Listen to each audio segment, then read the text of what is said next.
Thank you. Good morning, members, and welcome to this meeting of the Planning Applications Committee, Wednesday, 28th of January 2026. This meeting is being live streamed and will be made available on the Council website for public viewing. For anyone in the chamber, can you please either turn your mobile phones off or onto silent? Remote participants, please follow the good practice guidance, which includes muting microphones and switching off your video when you're not addressing the meeting. Right, speak in the Teams chat function when you want to contribute. If you're in the hall, you can do this on your iPhone or iPad. Please don't repeat contributions already made by other members. No material should be posted in the chat function if it's intended as part of the discussion. Usual standing orders apply, including that any votes will be undertaken by roll call. If any member has to leave the meeting, please either leave the Teams meeting for that period of time or write leave in the Teams chat function and then join when you rejoin the meeting so we can keep track on whether the meeting is quorate. All members should speak clearly and directly into microphone when making contributions, and when referring to reports, please provide reference to the relevant page and paragraph to allow everyone to follow. Please focus contributions on areas where clarification is required or to propose an alternative to a recommendation. Similar to the process now followed at full council, when considering motions and amendments which are substantive in nature, I will call a recess when necessary so that I may seek governance advice on competency. This is good practice in governance terms and will also provide for governance to be able to collate and circulate the terms of said motion or amendment to members in order that they have the opportunity to properly review it. I hope this process makes matters more effective, and I seek members' support in implementing this. The usual standing orders apply, including that any votes will be undertaken by roll call. Our clerk, Tracy, can you confirm sederunt and apologies, please? Thank you, Chair. Good morning, everyone. Morning, members. We've got 14 members present in total, 5 members present here in the chambers at Council HQ Dumfries, being the Chair, the Vice Chair, Councillor John Campbell, Councillor Hislop, Councillor Maureen Johnston, and 9 members present on Microsoft Teams, being Councillor Blake, Councillor Dryborough, Councillor Drysdale, Councillor Jordan, Councillor Lowe, Councillor McFarlane, Councillor Marshall, Councillor Slater and Councillor Thompson. I have 2 apologies. Those are from Councillor Hill and Councillor Walters, and 1 member not present at the start of the meeting is Councillor Andrew Giusti. Thanks, Chair. Thank you, Tracy. Declaration of interest, members. I have a declaration of a statement of connection and declaration of interest. On agenda item 5, Lana Hall, Tynwyn Thornhill, I've been contacted by a colleague, a ward member, and I did discuss the process but not the content of the report. I was also contacted by a member of the Tynwyn Community Council and gave them advice on who to make contact with in order to make representations. So I have been contacted by 2 interested parties, but I made no undertaking or gave any assurances, so I will remain for that agenda item number 5. On agenda item number 7, land at Conrick Place, Croix, Sanker. I am the chairman of Sanker Enterprise Company, which is a development trust, an economic development organisation, and the applicant contacted the enterprise company some time ago seeking a letter of support. At a trustees meeting, I did not attend the meeting, but the trustees unanimously agreed to support the application, and a letter was submitted to the council in support of the application by the enterprise company. And given that I am chairman of the enterprise company, I am then linked to that decision, and public perception might be I have already predetermined the application, so I will not take part in the determination of agenda item 7, and I will leave chamber. Councillor Barretti. Yeah, thank you, Chair. Likewise, as a member of the ward, I have to make a statement or interest or connection, and it's generally the same reason as the Chair, that I know the enterprise company, and I don't wish there to be any doubt of my neutrality, so I will step out of that particular agenda item. Thank you. Thank you, Councillor Barretti. Councillor Drysdale. please. Good morning, members. Good morning, Chair. Thank you. I'd like to declare a statement of connection in agenda item number 4, please, as the applicants are in a neighbouring farm to my property. I have not been involved in the case whatsoever. I haven't discussed it with anybody, and I will be remaining in the meeting for that agenda item, but I will not be taking part. Thank you, Chair. Thank you very much, Councillor Drysdale. I don't see any other indication of declarations of interest. Move on to agenda item number 3, minute of the previous meeting, 27th November 2025, for approval. Is this a true record, members? And if so, do we agree? Agree. Councillor Dryburgh, please. I just said agreed. I got that too late. Thanks, Archie. I don't see any other indication in relation to the minutes, so that's been agreed and approval. I will now ask our clerk, Tracy, to take us through the procedure to be followed at the meeting today. Tracy, please. Thank you, Chair. The Planning Applications Committee will consider each application in turn as detailed on the agenda. The case officer or other appointed officer will make a short presentation addressing the determining issues, accompanied by digital images.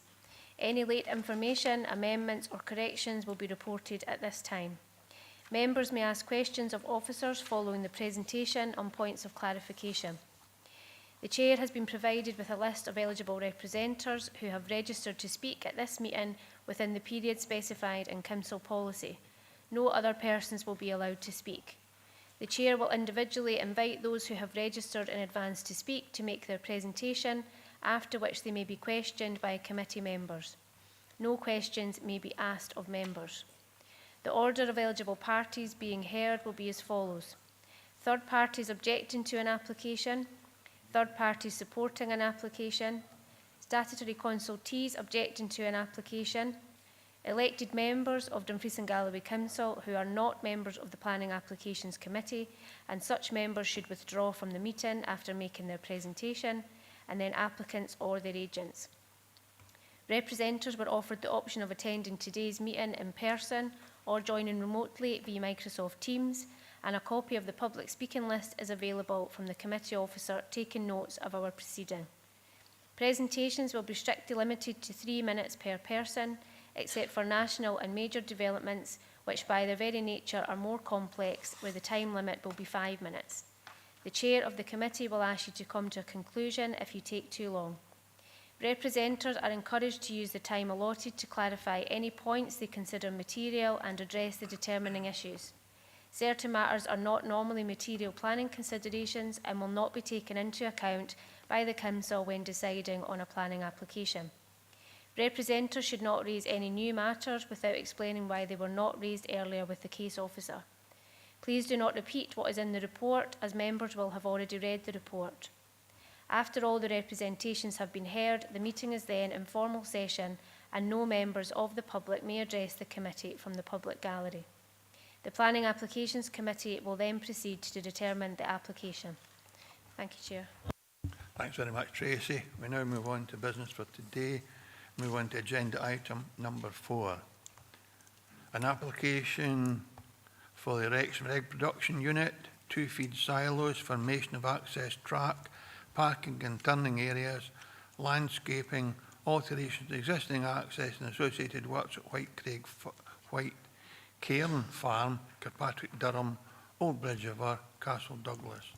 This is the full application, reference number 25/2063/full. The recommendation approved subject to conditions, and the case officer presenting this report is Rachel Lightfoot. Rachel, would you like to take the presentation, please? Thank you, Councillor, and good morning. Before you is a full plan application for the erection of an egg production unit at White Cairn Farm. The application has been subject to community feedback, with 18 objections received in a timorous fashion, a further 3 objections received late, and 9 later letters of support received. Turning to the images. As you can see, the red area is the siting of the farm. You can see Kirkpatrick, Durham to the north of the site. The site plan itself, the building in green is the egg unit which is proposed. The buildings immediately adjacent are the existing White Cairn Farm steading. Proposed elevations which are standard for this type of unit. HGV tracking from the road into the access road and then the circular route out.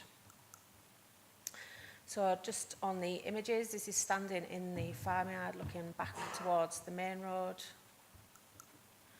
These are the existing farm buildings. So this is standing at the back of the existing modern shed looking over the site.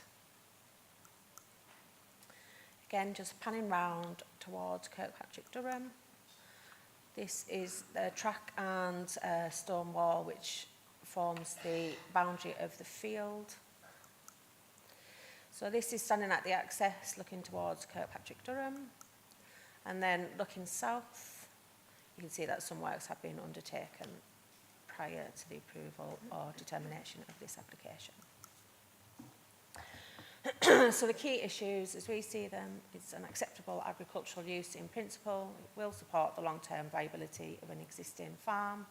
It will create 2 rural jobs. We have no objections from any technical consultees, and the recommendation is approval subject to conditions. So just turning to the report quickly, in relation to principle, as on that slide, this is a typically sized egg production unit next to the existing farm buildings and required to be sited in the rural area. As per paragraph 1.6, local and national policies support agricultural business. This development will diversify and support the existing unit, and the application is therefore acceptable in principle. Many of the objections raised have raised concerns over impacts on the surrounding road network. Predicted traffic movements are in the report at 2.2 in the road officer's comments, and these clearly show what level of traffic is predicted. For the avoidance of doubt, just the roads report refers to 1 employee. The planning statement references 2.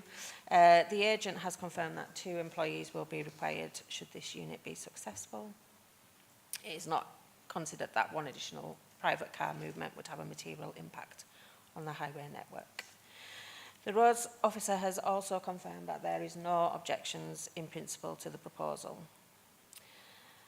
Paragraph 4.10 confirms that current concerns which have been raised in relation to road safety through Kirkpatrick Durham and HGVs are appropriately addressed through a separate process which is ongoing at this time. This is not a matter to be considered in this planning application. As per paragraph 4.11, in the absence of any concerns raised by roads, the application is considered acceptable in this regard. In relation to environmental impacts, paragraph 4.13 outlines that approximately 16 hectares of ranging area will be put to modified or neutral grassland with range enrichment areas as required by RSPCA and Freedom Foods, which will have a positive net benefit on ecology. Paragraph 4.14 confirms that there is an ammonia modelling report which has been provided and confirms the impacts are below the threshold for significance. NatureScot were consulted and offered no comment. As per paragraph 4.17, no consultation with SEPA is required as this development is below the threshold of 40,000 birds. The application is considered acceptable in this regard. Concerns have been raised in relation to the appearance of the unit. The proposed building is typical of other units of this type throughout the district and is not unusual within the agricultural landscape of the region. The visual impact would be limited due to its position and the surrounding landscape, and it is considered that the application is acceptable in this regard. Concerns have also been raised over impacts on residential amenity. The Council's Environmental Health Officer was consulted and raised no objections. Conditions were proposed which have been attached as directives in a manner which is consistent with the Council's procedures where professionals have appropriate jurisdiction under other legislation. As outlined in paragraph 4.25, egg production units are subject to a number of controls under various regulatory regimes, which it gives assurance in relation to environmental impacts. The application is therefore considered acceptable in this regard. Issues of sustainable travel, impacts on tourism and the historic environment are covered in paragraph 4.27 to 4.29. Concerns were raised in regards to notification. It is confirmed that this was carried out in accordance with the Council's stated procedures. Comments have been received in relation to works to the access which have been already undertaken, as shown on the photographs. These are permitted development. The application is therefore recommended for approval, subject to conditions. Thank you. Thank you very much, Rachel. Questions for our case officer? Councillor Hislop, please. It's just quick clarification on paragraph 2.2, the vehicle movements. Dirty water removal, 2 tankers per flock. I take it that's every 60 weeks, as per the rest per flock. It says per flock, so I've taken it to be that. The applicant is, I'm getting a nod from the back of you, so. Thank you, Councillor Hislop. There does not appear to be any other questions for our case officer. To move to our list of registered speakers for today, there are 3 speakers listed for the first agenda item, 2 objectors and then the applicant and agent, so in rota. First speaker today is Wendy Hunter, nee Lata. Is Wendy present? Yes. Wendy, you will have 3 minutes to make your presentation to members. I'll remind you with 30 seconds to go to draw your presentation to a conclusion. And if you'd be kind enough to wait in case members have questions for you, I'd be grateful. So just whenever you're ready, Wendy. Okay. So slide 1, picture of White Cairn. Good morning to all the committee members. I'm Wendy Hunter. I was brought up at White Cairn Farm and it remained in my family for several generations until it unfortunately sold in 2013. So I have a very personal interest in it. This is a picture of White Cairn Farm. Slide 2, agenda. I feel that the size, siting and transportation links of the egg production unit is inappropriate for White Cairn Farm, along with showing there has been current development taking place prior to this planning application. This picture was taken from a gate in the C12S Road, and the field these cows are in is owned by the Isles of Tabriac. You can see by the red X's how close the egg production unit will be to the farmhouse in the C12S Road. Slide 3, a greenfield lost. This egg production unit will completely change the character of the landscape, and all that will be seen from the front garden is a massive industrial shed. This picture is the front garden looking towards where the site and the egg production unit will be. Within the Harrison Pick Planning Consultants Report, point 5.7, mentions this will be sited on an existing farmstead. This is not correct. As you can see, this is a good quality grazing field. Slide 4, massive size of egg production unit and impact on land. Within the consultant's report, this location map shows how massive this shed is in comparison to White Cairn Farm and to the Chipper Kyle. It's a Category B listed mansion, which also runs a bed and breakfast, bringing tourists to the area. Also, Tabriac House will look directly onto this site. As you can see, it's certainly not in proportion to the buildings around it and will look like an industrial site, not only with the egg production unit, but with the parking area with this field also, which has been shown in the planning application to accommodate for 4 vehicles parking spaces. In the planning application, the area is 3,220 square metres in comparison to, say, a standard lorry trailer, which is 12.55 metres. This would take 26.67 lorries to make up this area. That's a lot of lorries. Also, the consultant's soakaway assessment report on paragraph 4, there's no mention of SEPA. This seems to be blandly dismissed, although there will be a soakaway, eventually it will seep into watercourses. Slide 5, location plan map. On the map, I have placed red dots to show that most of the neighbours are against the egg production unit, which are on the C12S Road and the B794. You have 30 seconds to go. On looking at the map, you'll see that the owners are spreading, they go in a loop. so their tractors don't meet each other on the sea road. Access and parking, proposing a new altered vehicle access. They put no, but it should have been yes, because it has been altered. And the trees adjacent to the application, they've put no, it should have been yes. They've failed to the entrance. Presentation to conclusion, Okay. please. Thank you for listening. Thanks very much, Wendy. I know it's very brief, 3 minutes, but we have a structure to follow. That's okay. I thought I'd time myself better. Unfortunately, there's a limit. Okay, so thank you very much for your presentation. Members, any questions for Wendy? Councillor Hislop, please. You mentioned some trees had been cut down. Whereabouts? At the entrance to the Whitecairn Farm, the trees, I contacted Scottish Forestry and they were unable to establish a fern licence had been sought.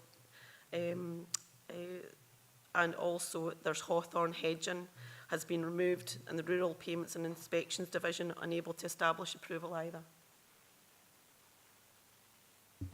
Any other questions for Wendy? In that case, thanks very much for coming forward today, Wendy. Thank you. Our next registered speaker is William Dixon. William, like to come forward, please, sir?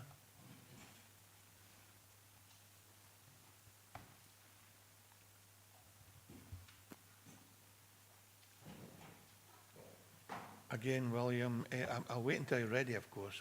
The process is that you'll be given 3 minutes.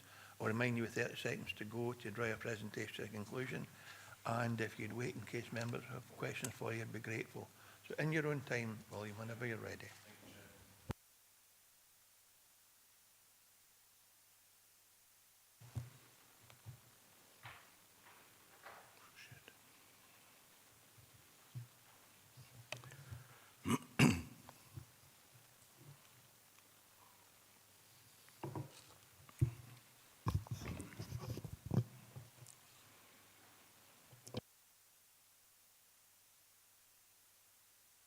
William Dixon, although a neighbour living across the road at Chipperkyle House, which you saw in the diagram, I do not wish to stand on my own account, but as a member of the Kirkpatrick Durham Community Council, Coulston Kirkpatrick Durham Community Council, which I've been within 30 years and chairman for approximately 15 years with full support from our Community Council and 18 individual objectors, as you've mentioned, and many others giving verbal and Facebook support. So I feel strongly that against this issue, but I also want to reiterate that I'm a member of the agricultural community and I have nothing whatsoever against agricultural buildings or whatever. I'm fully representing the community and the points which I'll deliver are those given to me by members of the community. Most of the points which I wish to raise are covered in my original objection letter dated 1st December 2025. Which you'll be familiar with. This morning I'm in conjunction with Mrs. Hunter, who's just spoken, and we both ensure we have not doubled up on our objections. To highlight our community's principal objections, number one is the concerns in the community about traffic flow to Whitecairn, which will come only via Kirkpatrick Durham or Old Bridge of Ur. Over recent years, there has been growing congestion in Kirkpatrick Durham, with many heavy vehicles attempting to drive down this very narrow street. Several cars have been damaged as well as written off. Village residents are constantly complaining to Community Council about the damage, and it's a very challenging route for any HGV and farm traffic, including tractors. These concerns, complaints are endless, been highlighted to Dumfries and Gallery Council roads. Similarly, Old Bridge of Ur on the southern side of the Whitecairn Road is also not suitable for such heavy vehicles due to a narrow and uphill road with no actual passing places. It is very difficult to get through. The verges are damaged and absolutely wrecked, and therefore culverts and drains taking water off the surfaces are being damaged. Economic benefit to local area, we understand direct employment for 2 people, as you've mentioned, see little economic benefits to our local, let alone regional area. Effectively a shared and beautiful rural area for no socio-economic return. There may be an argument for farm diversification, but I know the applicant has already got a similar sized unit within 3 miles. Agricultural building itself, item number 3 for me, has noted this application is for an industrial unit. We believe it will be never considered. 30 seconds to go. Yeah, possible odour measurement. We're concerned very much about odour measurement and concerned about how it's accurately measured or whether there's penalties if it oversees the odour measurement. My conclusion basically is thank you for listening to our concerns, but we respectfully ask for another detailed consideration on particularly the road effect from both directions, Old Bridge of Erne, Kirkpatrick Durham, which are below standard and are being severely damaged, affecting my community. Thank you, Chair. Thank you very much, Willem, and thanks for being so precise and concise. Thank you. Any questions for Mr Dixon? Councillor Hislop? Morning. Hello. You say that the road between Kirkpatrick Durham and the farm and the other way is quite narrow, etc. How many vehicles use that road per day, roughly? I couldn't tell you the number, but we've got a regular, limited bus service running through that, and I've spoken to McCall's themselves, how they would manage with the heavy goods vehicles. They say that's part of their landscape that they're dealing with. But I couldn't give you an accurate name, but that'd be unfair. I don't know. I haven't done a number count. But what does happen, Councillor, is that any vehicle, my car, your car, the modern cars are now large.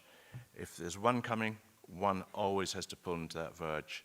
With a bus, it's even more serious, and a bus and a heavy goods vehicle, rigid or articulated, just won't work. It's a serious concern we all have.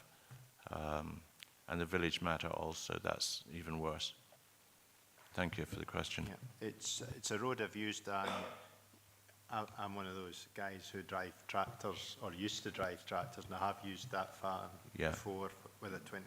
So I must admit, when I was using it, I never noticed a lot of vehicles on the road when I was, but it was just an in, lifted cattle and went out again.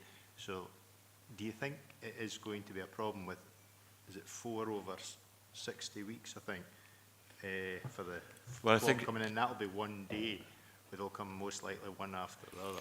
So is it going to be such a big problem? I think it always will be a problem in this ancient, basically these are ancient roads, and the tractors are getting larger. The HGV vehicles are basically size-wise the same as the tractors. There's no difference in width, but it is a pertinent damage, difficulty all the time. Despite, I know it's a remote road and there's not a lot of traffic in residents, but when traffic does come along, it is a serious difficulty. Thank you for your question. Thanks, Councillor Hislop. Any other questions for Mr Dixon? Councillor Johnson, please. Thank you, Chair. Thank you. I'm just wondering, with the Community Council, you've already had meetings with the Council regarding traffic calming. How is that progressing? Very, very slowly. We've actually delegated from the Community Council to myself as the member and one member on the village who attends the meetings with the Roads Department. That has gone well. They know it's a historic problem on speed, so they're dealing with speed, and it's a physical thing on the road. The road is an old street, and everyone has got 2 or 3 cars in each family. And that is not going to be, that error is not going to be mended unless significant capital investments made. Thank you. They are aware of it. Yes, I'm just saying that has been highlighted. Very much so. In the past to the Council. Yeah, Thank you. it's a matter of time, I hope, but maybe not in my lifetime. Thank you very much. Thank you, Councillor Johnson. Any other questions for Mr Dixon? In that case, sir, thank you very much for coming along and for your presentation today. We now move on to Sam Harrison, Matthew Boyd, applicant and agent in person. Gentlemen, you'd like to come forward, please. And I'm sure you've grasped the process now. It will be a collective 3 minutes. You will have to make a presentation. And if you would be kind enough to wait after the presentation has been completed, I'd be grateful. And again, I'll remind you with 30 seconds to go just to draw your presentation to a conclusion. So whenever you're ready, gentlemen, thank you. Certainly, Chair. Thank you. Chair, members of the committee, thank you for the opportunity to speak. My name is Sam Harrison and I appear before you today as the agent in support of this application.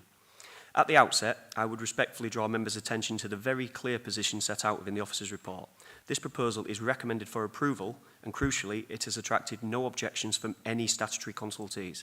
That includes the roads team, environmental health, Nature Scot and all the other relevant technical bodies. Highways has been a particular focus of local concern, as you've just heard, and it is important to be clear on this point.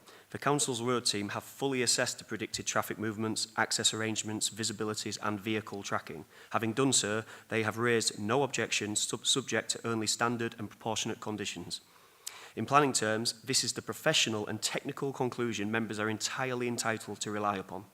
We do, of course, recognise and acknowledge that there has been some local opposition, albeit limited, and we do not dismiss these concerns lightly. However, when tested against the evidence before you, those objections do not reflect the operational reality of the scheme, nor do they align with the conclusions reached by your own consultees. It should also be noted that numerous letters of support were also received for the proposal.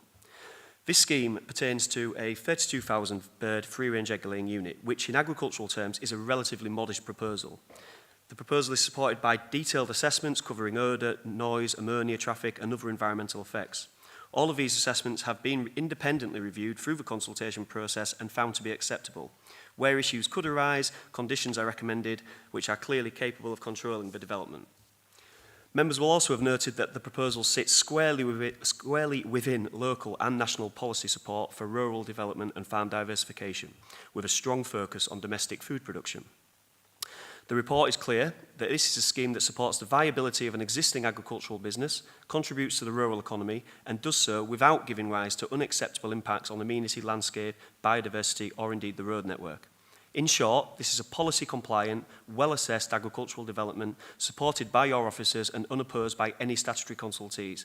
The planning balance has been carefully struck and there are no material considerations that justify departing from the professional recommendation before you today.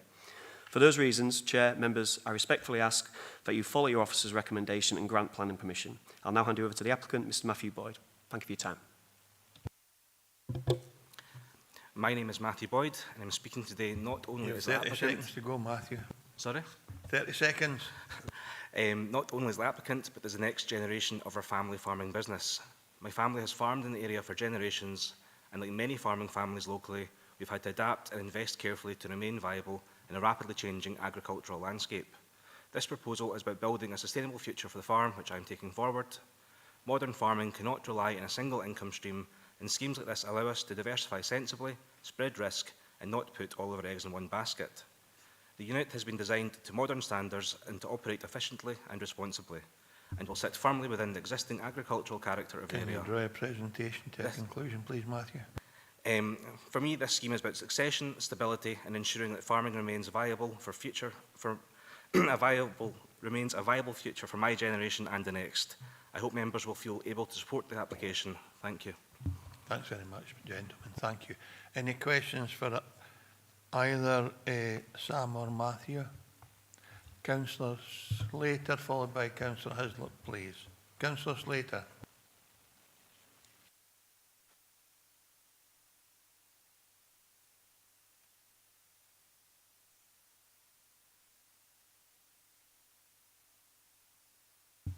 You seem to be having difficulty with your electronic devices, so I'll go to Councillor Hislop Slater. Councillor Slater, and I'll come back to you. Councillor Hislop, please. A couple of points. One was the one with regard to the dirty water removal. It says 2 tankers per flock. I take it that's as per the flock coming in and going out every 60 weeks. There'll only be 2 tankers. Can you clarify that? And there's an indicative drawing of the egg production unit, I think it is, or the shed. Is that the one that's, where's the figures? 13.7 by 24 metres. Is that the size of the unit? Because it looked longer than it did broad. You know, it wasn't half as broad as what it was long. Is that the same one, or is that a different shed? Yeah, so the dirty water tank, that relates solely to wash out water from the unit. And yeah, it's 2 tankers per flock. It's just to essentially seal the system, can't allow any dirty water to run out. The only water coming from the outside of the unit is clean water. Anything that goes into a circleway is all clean. It's just, that's purely the traffic relating to the dirty water tank is just the seal system indoors for washing out. In terms of the drawings, the elevations are accurate. The site plans kind of relate to the elevations. Everything correlates. I think it's off the top of my head, 130 metres by 24. I'm sure the officer can confirm, but yeah, it's the elevations are accurate. Yes.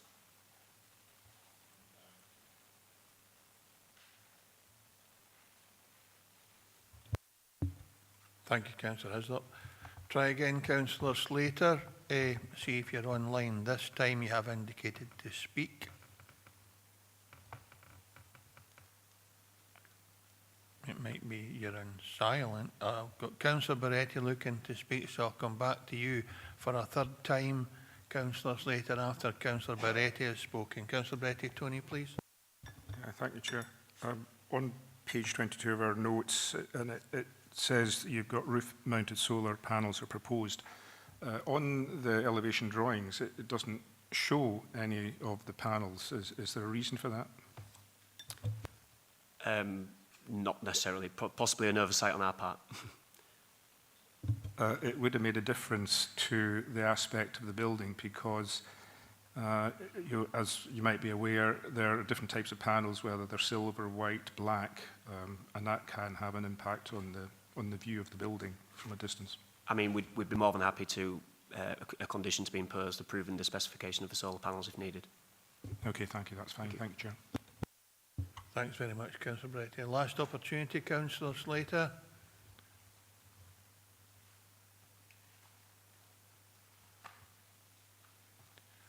Unfortunately, we don't seem to be able to contact Councillor Slater directly or have him respond or speak to us directly. So unfortunately, Councillor Slater, we will be obliged to move on. Hopefully, staff or colleagues will be able to help you to log in if you want to contribute on further agenda items, but we're moving on in terms of this one. So thank you very much, gentlemen, for coming forward today. Thanks very much for your presentation and responding to the questions.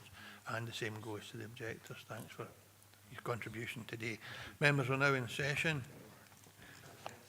And can I just refer only members to 4.2 on page 28 in relation to discussions about traffic. I've got Councillor Driver followed by Councillor Hislop. Councillor Driver, please. Thanks very much, Chair. I think what I've heard today from both the objectors and the applicants is, covered well within the report itself. So therefore, I would suggest that we go with the recommendations in the report. Thank you very much, Councillor Driver. Councillor Hislop, please. Chair, point of clarification first. 1.4 in the papers, Ms Lightfoot, it states that the production unit is 13.07. Should that be 130.7? It should. I've put the Right, dot in the thanks. wrong place. Sorry, that is a big dot. That's what was confusing me earlier on. Okay. Chair, I think it's an agricultural shed in an agricultural location for an agricultural use. The roads, I think they will be managed all right because of the fact that it's every 60 weeks you're getting your big influx of traffic, one a week. You could have that in a cattle feed lorry anyway if it was there in the existing buildings. So I would support Councillor Driver on this one. Thank you very much, Councillor Hislop. So we have a proposal and a second to approve the application as set out in the papers. Are there any alternative views? And it will be with the condition that the applicant and agent agreed to it. Councillor Barretti. Yeah, thank you, Chair. It's just a further condition if the application is approved that if panels are used, that they be all black, no white, no silver. Would it not be simpler to delegate to officers to agree the texture and the colour? I agree. I think the officers might by now see or understand why, but yes, that would be fine. And I'll ask Mr. Sutty to come in, so I'll need to ask the proposer and the seconder if they're willing to add a condition in relation to the colour of the photovoltaic cells. Happy with that, Chair. Thanks, Councillor Driver. Thanks, Councillor. Mr Sutty. Thank you, Chair. Yes, in the circumstances, given that the agent confirmed that they're not shown on the drawings, I think we actually need to see details of exactly the size and nature and location of these. So that's a fairly standard suspensive condition, but again, we've got a standard wording that we have in terms of being black and not reflective. So we will certainly make sure we attach that. Thank you. Everybody happy with that? If there are no alternative proposals, members have agreed the application as set out in the papers. Can you confirm a decision? Tracy, please. Thank you, Chair. Yes, members have approved the application subject to the conditions detailed in the report, with the additional condition on the details of the solar panels and being non-reflective black colour. Thank you, Chair. Thank you very much, Tracy. Move on to agenda item number 5, an application for the erection of 4 terraced dwelling houses with roof-mounted solar panels and installation of 2 shared septic tanks and soakaways, parking with EV charging, fencing, landscaping and associated works, demolition of existing outbuildings at Lan Hall, Tinrun, Thornhill. This is a full application, reference number 25/1985/full. Recommendation is to approve subject to conditions, and our case officer once again is Rachel Lightfoot, but I'll ask Mr Sutty first of all to provide some additional information for members. Mr Sutty, please. Thank you, Chair. Yes, an apology on my behalf. I'd added in a sentence to Rachel's report to try and clarify a matter, but by omitting the critical word not, I've probably added to confusion. So that's in paragraph 4.7, the last sentence, that's on page 44 of your agenda. It should read, the planning application under consideration is not considered, is not covered by such restrictions. It has not been submitted or considered on the basis of it being a permitted development. So, sorry, that word not does change the context of that sentence quite a bit. Very much. David will now go on to Rachel and her presentation. Rachel, you proceed with your presentation, please. Thank you again, and hello again, councillors. As stated before you is a full application for the erection of 4 dwelling houses on the site of an agricultural building. The application has been subject to 9 objections. 1 late representation was received in support. Turning to the presentation, sorry, and I hope that everybody can hear me. I can't hear myself at the minute because I've got a bit of a head cold. As you can see, the site outlined in red with the Lan Hall to the right and the houses in Tinrun to the north. This is the existing block plan, which was approved as not requiring planning permission under the 25 permitted development application. These are the elevations which did not require planning permission under the 2025 application.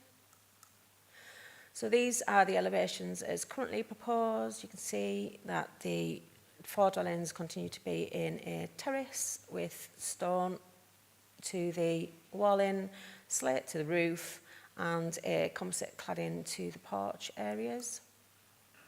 This is the existing concrete barn. Just various shots of that.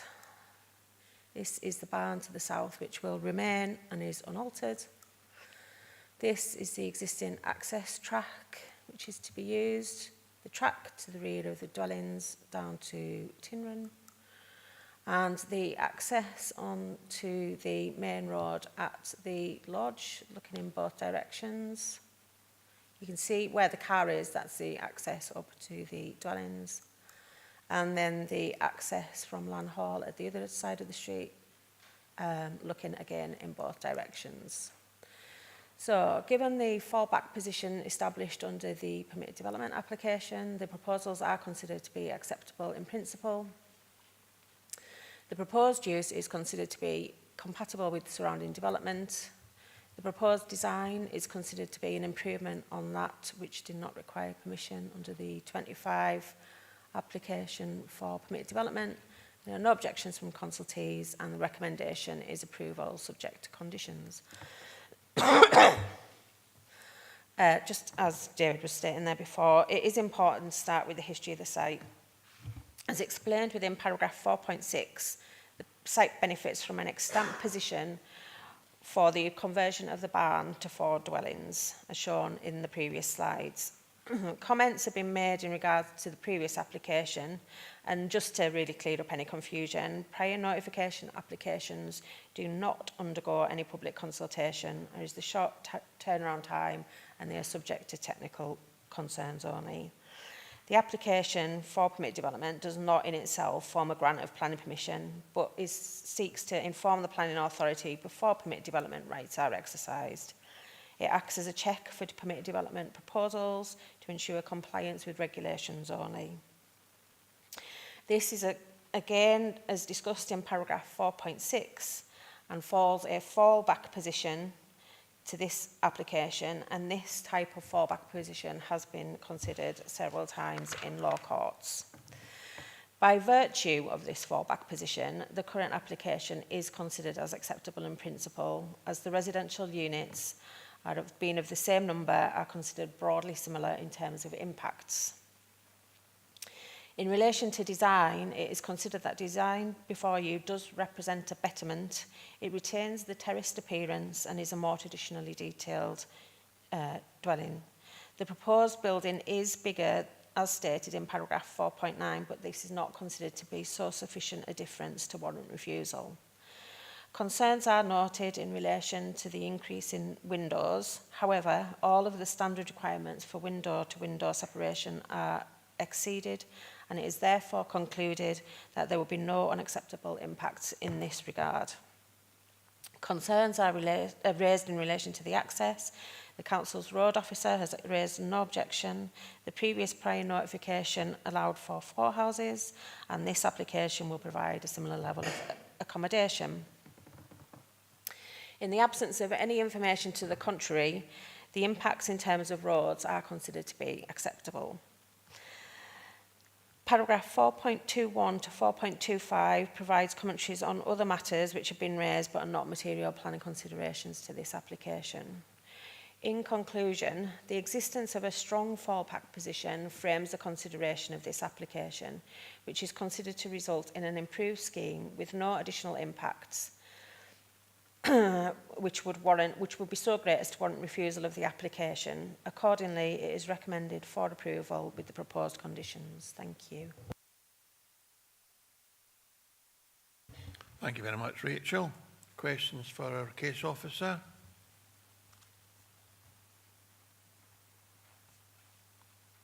Not appear to be any, and as there are no registers. Andy McFarlane, please. Councillor McFarlane.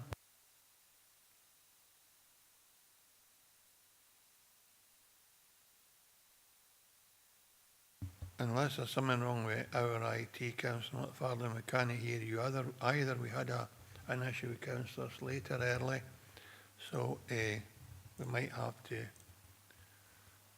stop and see if we can sort the IT issues if we can't get Councillor McFarlane online.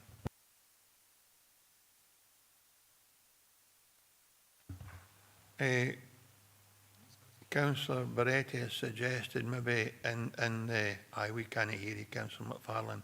Is there any way you can do something on the chat function?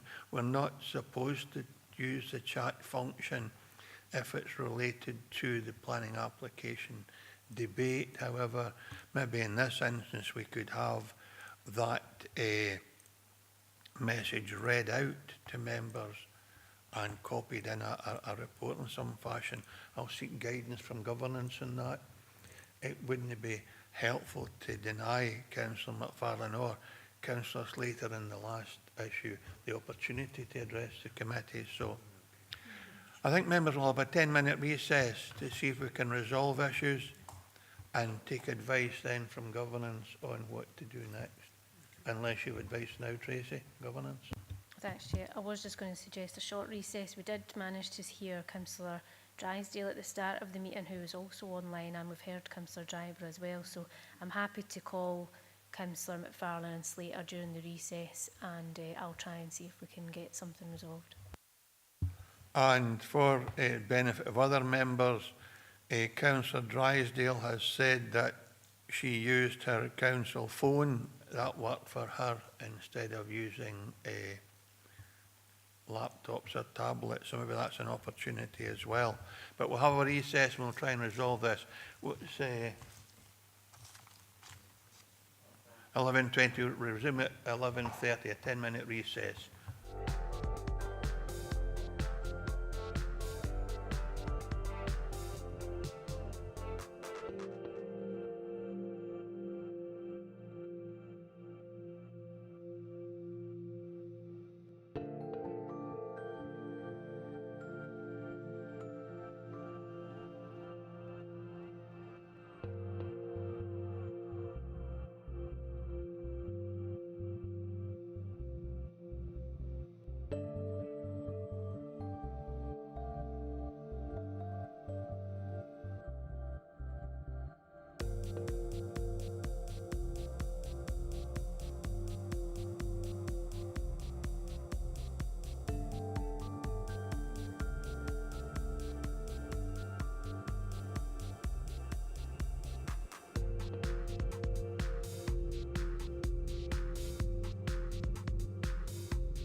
Morning again, members, and welcome back. And apologies for that slight recess, but we seem to have rectified matters now.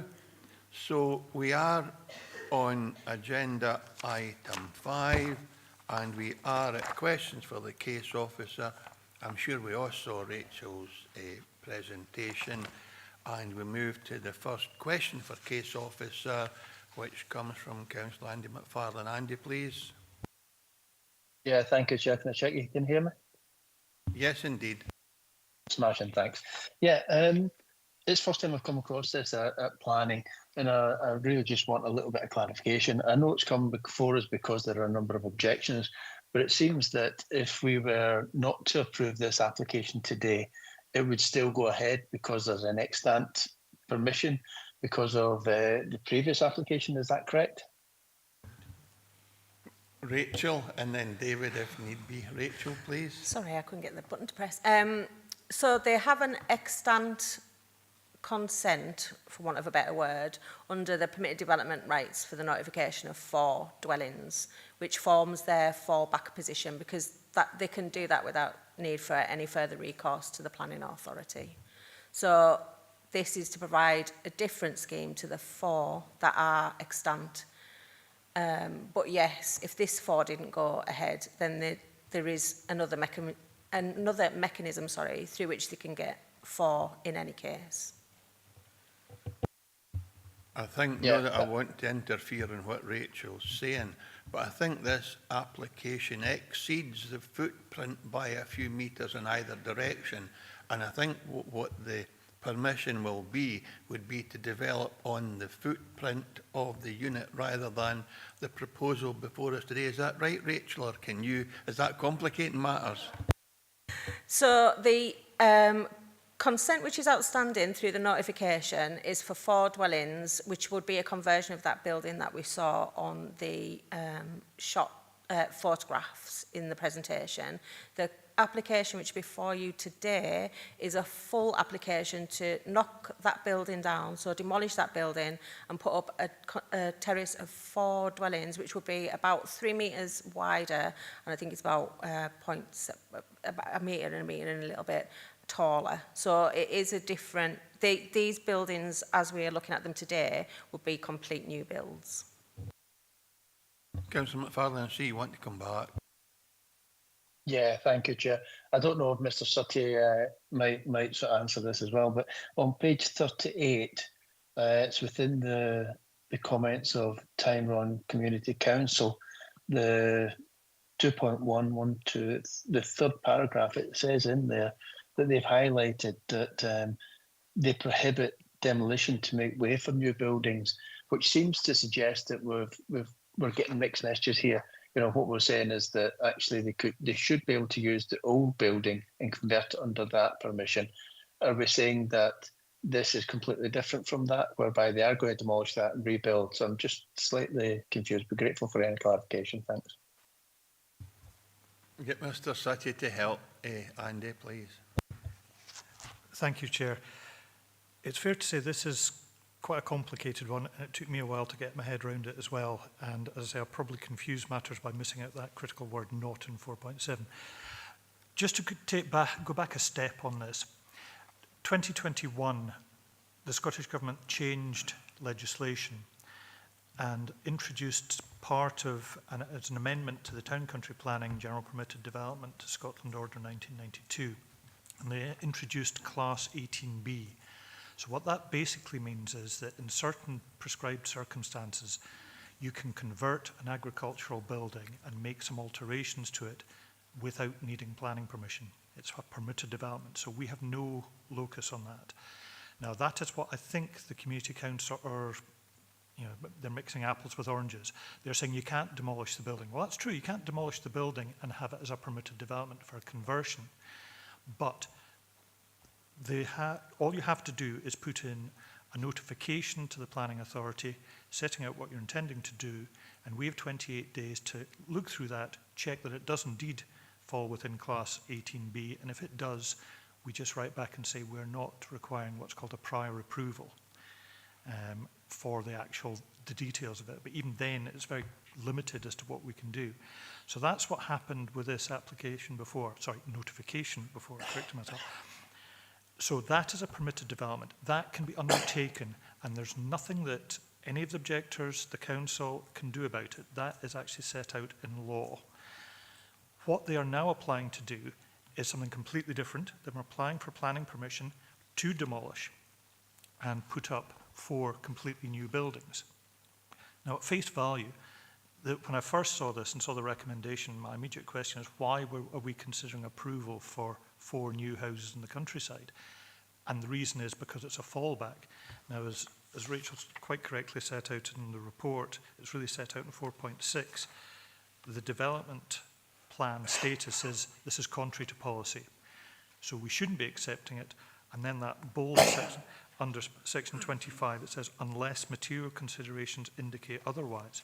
So the fact that the applicant can implement something that says permitted development is a material consideration of very significant weight. So whether anybody likes it or not, they can go and put 4 houses on this site. Our view is that, okay, we don't think the design of what they can do as permitted development is particularly great, but it is nonetheless permitted development. What we've got before us, we think is actually a betterment. So if you're going to have 4 houses in that location, surely it's better to have ones that actually look better and more appropriate in that rural location. So that's the reason for the recommendation. It is very unusual. I've never had one like this before that's come to committee. So I fully understand and appreciate why members do find this quite a tricky concept, because I did too. Thanks, Mr. Sutty. Does that help at all, Andy? Yeah, it certainly adds a bit of clarification, but it does suggest that regardless of what we decide, we're going to end up with something there anyway. So it's still a little bit muddled, but thank you. Thanks very much, Councillor McFarlane. Any other question? I have Councillor Beretti with a question. Councillor Beretti, please. Yeah, thank you, Rachel. I know it doesn't say it here, but it was interesting. Can you put up one of the images of the old building, please?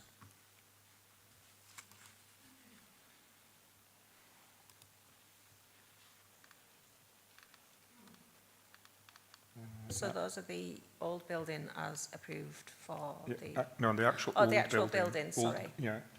No, I was just wondering because I couldn't see clearly if that was an asbestos roof or it's a steel roof, corrugated iron. I mean, I recognise the construction. What would happen to the materials that are taken off-site? Is there a consideration here? So any materials taken off-site will have to be dealt with in accordance with the waste removal procedures that are outside of planning. Thanks, Councillor Beretti. Thanks, Rachel. Any other questions for our case officer? Councillor Drysdale, please. Thanks very much, Chair. Yeah, just going back to what Mr. Sutty said about the Scottish Government, I don't know what to call it, pardon me, a ruling or recommendation that any agricultural building can suddenly become housing. Is that after a certain amount of years, David?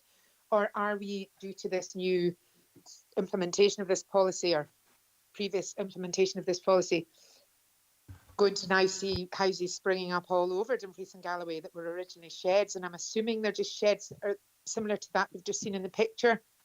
Or does that include stone sheds as well, agricultural stone sheds? If you could just clarify, that would be great. Thank you. I'll ask Mr. Sutty to do that, but remember, we're not talking about guidance here in general, but we're dealing with planning applications. So if it's a specific question, but that's fine. If it's a bit procedural and how buildings can be converted, that's a question offline for officers. But David, can you help Councillor Drysdale, please? Yes, thank you, Chair. It's not a change in policy, it's a change in national legislation that the Scottish Government introduced in 2021. And this is by far from the first time that we've had one of these notifications. It is perhaps one of the less traditional buildings. You do have to have had the building on site for, I forget the time scale, 2013, there is I'll maybe do a note to members just to clarify all this, but it is set out in the legislation exactly what the circumstances are where it is a permitted development. but it's not a change in our policy. It does mean that right throughout Scotland, if it meets those criteria, it can be converted.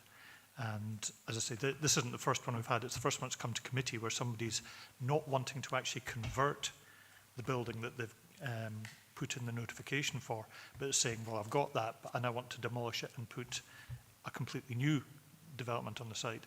And indeed, when Laura was reading over the report, she had exactly the same query. Does this mean this can now happen? The short answer is it still has to be considered, and if we consider it's not a betterment, then obviously we wouldn't be recommending approval for it. In this instance, we reckon that there is that case, and therefore it's being supported. Thanks, Mr. Sutton. Thanks, Councillor Drysdale. So, there are no more questions for Rachel. There are no registered speakers, so members are in session. Councillor Dryburgh, please. As this is a new building planning application, I've heard enough to agree with the recommendations. Thank you. Councillor Hazlitt, please.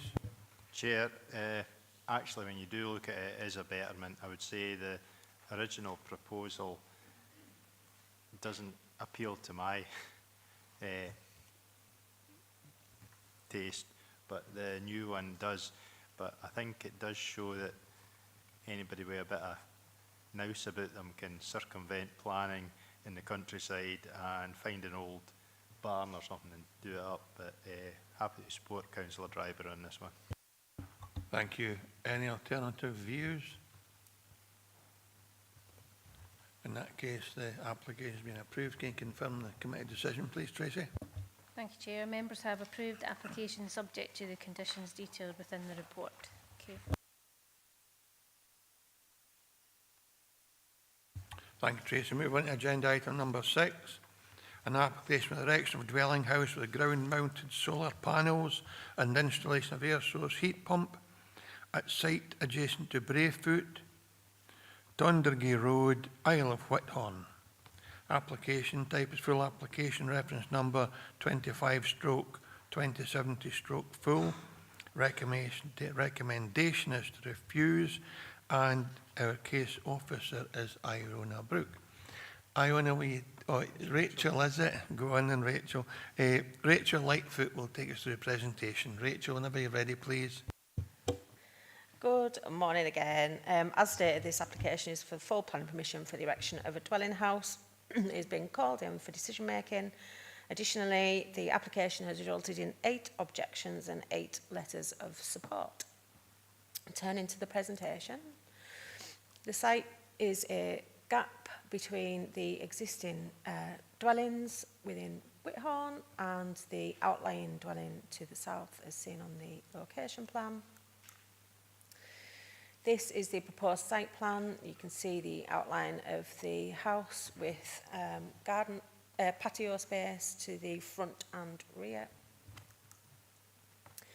Proposed floor plan, just a bit clearer on the plan. These are the proposed elevations. So the 3 large openings would be looking out over the bay. This is looking over the proposed access road as it is at the moment. Again, the existing access. View from the access road looking towards the site. Looking east across the bay. Looking north to the existing dwellings. And looking south. This is just an image from the harbour where you can see that gap, as it is quite a prominent gap within the landscape. And also, just because some of the objection letters referred to the boathouse and support as similar development, this is the boathouse which is now developed. It is the grey building towards the rear. And again, just another shot of the boathouse, which we don't consider to provide any precedent for the development of this site. So the key issues, this site has a long planning history, including being dismissed at appeal. It's a very sensitive site in a very prominent location within the village. The subterranean design of the dwelling does not reflect the surrounding character of development. There are outstanding objections from roads in regards to access, and the recommendation is therefore for refusal. So just to the planning history, this piece of land has a planning history back to 2008 of applications for dwellings and following refusals, including on appeal, as per paragraph 4.5 of the report. Previous decisions have all found the edge of the settlement to be the existing houses of Braefoot and Seaview. The land which is subject of this application is considered to form a very important gap, and therefore its development is considered unacceptable in principle, consistent with previous decisions and appeal decisions taken on the development of this site. It is noted that the applicant has tried to overcome the issue of retaining the gap feature by incorporating the dwelling into the landform. However, whilst conifer hedging has been planted, this in itself is an untypical feature of the area, which leads to the domestic appearance of this undeveloped gap. As explained within paragraph 4.11, the design is not considered to positively reflect the character of this historic settlement. Whilst it is partially within the landform, there are large areas of glazing which will overlook the bay and will be highly visible, particularly in the evening. The impacts are considered to be such that the proposal would harm the historic environment and would fail to such a degree that it cannot meet policy requirements in that regard, failing as it will to preserve or enhance the character of the conservation area. There are no mitigating circumstances which have been put forward to overcome this harm. In terms of accessing, the roads team continue to object to the proposals due to the substandard nature of the access road, in which areas of obstructed visibility are out of the applicant's control, and therefore this issue cannot be overcome. This would lead to an unacceptable adverse impact on road safety. The application is considered to be acceptable in regards to residential amenity and ecological impacts. However, the fundamental concerns over the development of this important gap, which provides a strong landscape setting to the settlement and a conservation area, and the failure to be able to secure an access to the required standards in order to ensure highway safety, remain outstanding, and for these reasons officers cannot support the application. As a consequence, it is recommended for refusal. Thank you. Many thanks, Rachel. Are there any questions for our case officer at this stage? Councillor Hislop, please. Chair, it's the house to the south of the site. Is that part of the Isle of Whithorn? The one that stands by itself. The edge of the settlement is taken to be, sorry, can we just flip the presentation back on? Oh, sorry. So you've got the house to the south, which is sitting there by itself on the other side of that gap, and then Braefoot and Seaview to the other side of the gap. Braefoot and Seaview are taken to be the edge of the settlement at that point. Thank you, Councillor Hislop. Councillor Giusti, please. Thanks, Chair. Just a question around the passive house status of this house. It's one of the things that when you look at LDP and you look at MPF4, they're very supportive of passive houses, especially in the likes of the countryside. It's one of the few ways that you can, through policy, get a house in the countryside if it's a passive house and it's an eco home. And it looks to be like, how heavily does that influence our decision making here? Because it looks like that's the way we're supposed to be looking at this. It's a passive house. It's good for the environment. It's ecological. And to me, if you're willing to put a passive house in the middle of the countryside and almost negate the fact that you've got glare from the windows in the evening, etc., I don't see a difference in a conservation area. But I may just be taking a different opinion to the officers here. But if I could get a wee bit of advice on that, what the different areas in policy are between housing in the countryside where we would support, where a passive house would be supported, to this application. Rachel, still questions for the case officer. Rachel. So whilst you can give some weight to the environmental impact of the house through passive housing, it doesn't stand that just because a house has some enhanced environmental features that it will be acceptable in any location, including the open countryside or within a settlement where it may look incongruous in terms of its impact on the street scene, and certainly in terms of conservation areas where one of our legal duties as the planning authority is to either preserve or enhance the conservation area, and that has to be at the heart of our decision making. So whilst it carries some weight, it's not considered to carry sufficient weight to overcome the harm. Thank you. And I've got Mr. Sutty reading some of the LDP2 for you. Mr. Sutty. Thank you, Chair. Just to clarify, policy H3 on housing in the countryside in LDP2, there's no category there that says you can have a house in the countryside if it's a passive house. It is only the last category that says for a single house within a remote rural area that is actually defined on the map, and these are fairly limited, such as up at Carsfair and like, which is well related to the landscape setting, is of an appropriate scale and design and would provide a low carbon house and lifestyle. So that is very limited to the identified rural remote areas rather than just you can have a passive house in the countryside. Obviously, if you're going to have a house, you want it to be as energy efficient as possible. But as Rachel says, it doesn't override the other policies. Thank you, and thanks, Councillor Giusti. Any other questions for our case officer? In that case, we have two registered speakers. The first speaker is Councillor David Ingalls. I hope you're with us, David. I'm sure you'll know the process, but you will have 3 minutes to make your presentation to members of the committee. There's no opportunity for discussion or question and answer session. You simply make your presentation and then you're required to leave the meeting. So 3 minutes. I'll remind you with 30 seconds to go to bring your presentation to conclusion, Councillor Ingalls, and I'm sure members will take account of what you have to say. Thank you. Morning, Chair, and good morning, members. I've called for this application to come before today's meeting to ensure that there is balance and consistency in the way policies are being interpreted and applied throughout the village and the decisions arrived at. To that end, I wish to draw a comparison between the proposal here and a very recent decision taken on a site at the other side of the harbour at, in my opinion, a far more sensitive location. The other site I'm referring to is for the new boat shed, which I wholeheartedly support and welcome and have no issues with at all, and the decision taken to support the provision of that building.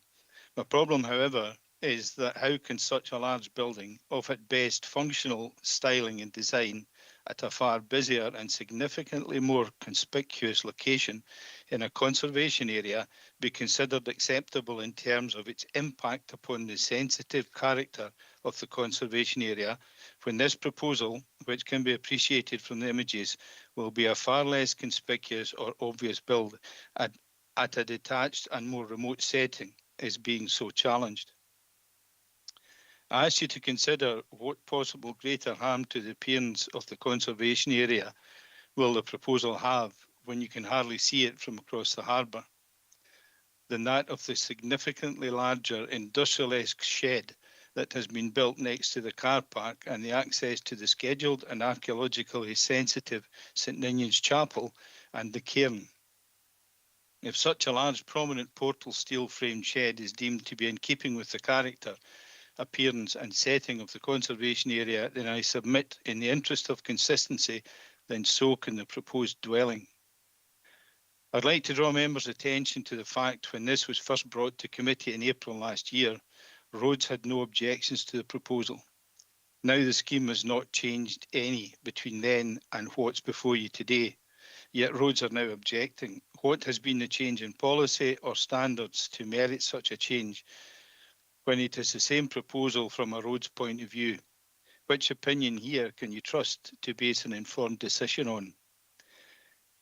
I note the concerns and the reasons for refusal are effectively identical to those raised previously in respect of this type of development at the site over 12 years ago. My question here is that if the boundary wall at Miller's Byre is a contributory factor in this private road, having such an adverse impact on road safety, then why hasn't the council done something about it by now? So when the subject of the policy not directly related to the proposed residential development, then what is the justification for using it in this case? To try and add further obstacle to a perfectly acceptable development. I submit to the committee that this development achieves a high quality design in terms of its contribution to the existing built and natural environment of the village and will contribute positively to its current sense of place, local distinctiveness, and respectfully ask that you share this view and approve the application before you. Thank you, Chair. Thanks very much, Councillor Ingalls, and thanks for being present today. Thank you. We now move on to the next registered speaker, the applicant Paul Rush, and with him is Stacey Rush. So Stacey will make the presentation, but any questions members might have, Paul may be required to respond to that. So again, I'm sure you've got the grasp of what happens now. You have 3 minutes to make your presentation. I'll remind you with 30 seconds to go to draw it to a conclusion. And if you can wait after that in case members have questions for you, I'd be grateful. So whenever you're ready, Stacey. Paul. Good afternoon, Chair and Committee. The design of the house was inspired by the Elshire House at Portpatrick. That was on Grand Designs, only this design is set right in the slope of the hill and covered back over with soil and covered with grass. I think this design has a less visible impact than the boat shed and sea view, both in the conservation area. The house has been designed to have as little visible impact from the view from the harbour. We have made this less visible by planting a conifer hedge. When this conifer hedge grows to 1.8 metres, you will only be able to see a third of the windows. If this hedge was left to grow to 3 metres like Brayfoot, you wouldn't see the front of this house at all from the harbour. Also, the stone used will be the same stone as the stone dikes which surround the site. The design focus is to make it extremely insulated with net zero carbon emissions with solar panels and battery storage, the type of house the government is trying to encourage decision makers with the provisions it has made available throughout NPF4 to positively support low and zero carbon projects, such as the one forming the subject of this application, where energy efficiency and sustainable design, construction and development are promoted within and throughout the project. I refer to the access road to the site. If you look at the revised road layout, you will see the section in red. This part of the road can be widened to 6 metres and have a condition that this is done before starting building works. On the planning conditions for Sea View, the conditions were not followed and the road was never upgraded. Thank you. Thank you very much, and thanks for your brief presentation. Members, do you have any questions for Stacey or Paul? Councillor Giusti, please. Yeah, it's maybe not a question for the applicants, but it's a question for the case officer based on what the applicants have just said about the roads You can bring that up in session, Councillor Giusti. This is just questions for the applicants at the moment. Any other questions for the applicants? In that case, thank you both for coming forward today. Thank you very much indeed. Members are now in session, and to help, well, I've got Councillor Driver. I did tell Councillor Giusti that I would allow that question to the case officer when we're in session. So I'll invite Councillor Giusti first and then yourself, Councillor Driver. Thank you. So Councillor Giusti. Thanks, Chair. It's just to ask the case officers if we were minded to approve this today, can we condition the application so as the road widening can be taking place, and would that satisfy planning and the roads officers? Might be a taxing question that, but Rachel, either you or Mr. Sutty? The roads officers were quite clear that they don't think that the road widening can be achieved, and on adding a condition that we don't think can be achieved, we couldn't really add that condition. It wouldn't be legal. So our advice would be that we can add that condition. Thanks, Rachel. We're always advised we cannot apply conditions that are unreasonable or unfair.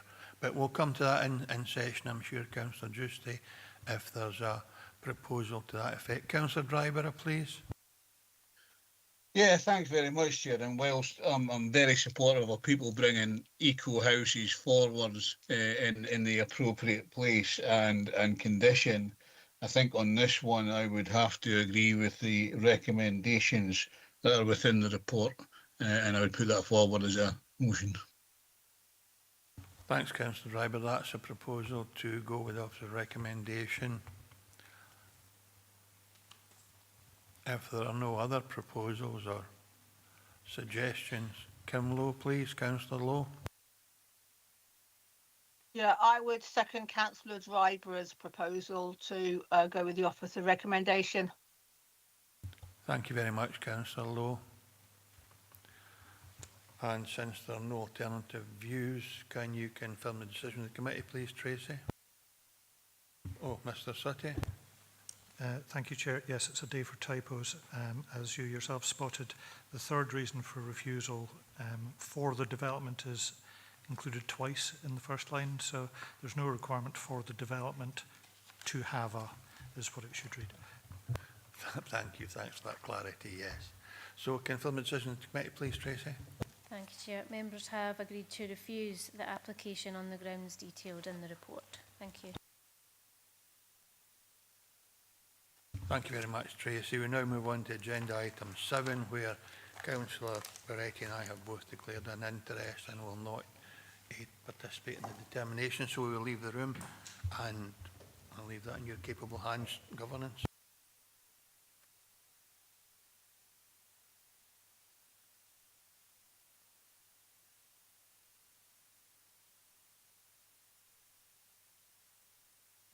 Thanks, members. Can I ask members please to nominate a chair for item 7, please?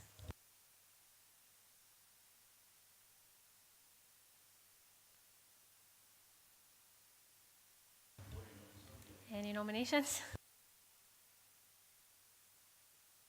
Councillor McFarlane? Yeah, can I nominate Councillor Driver, please?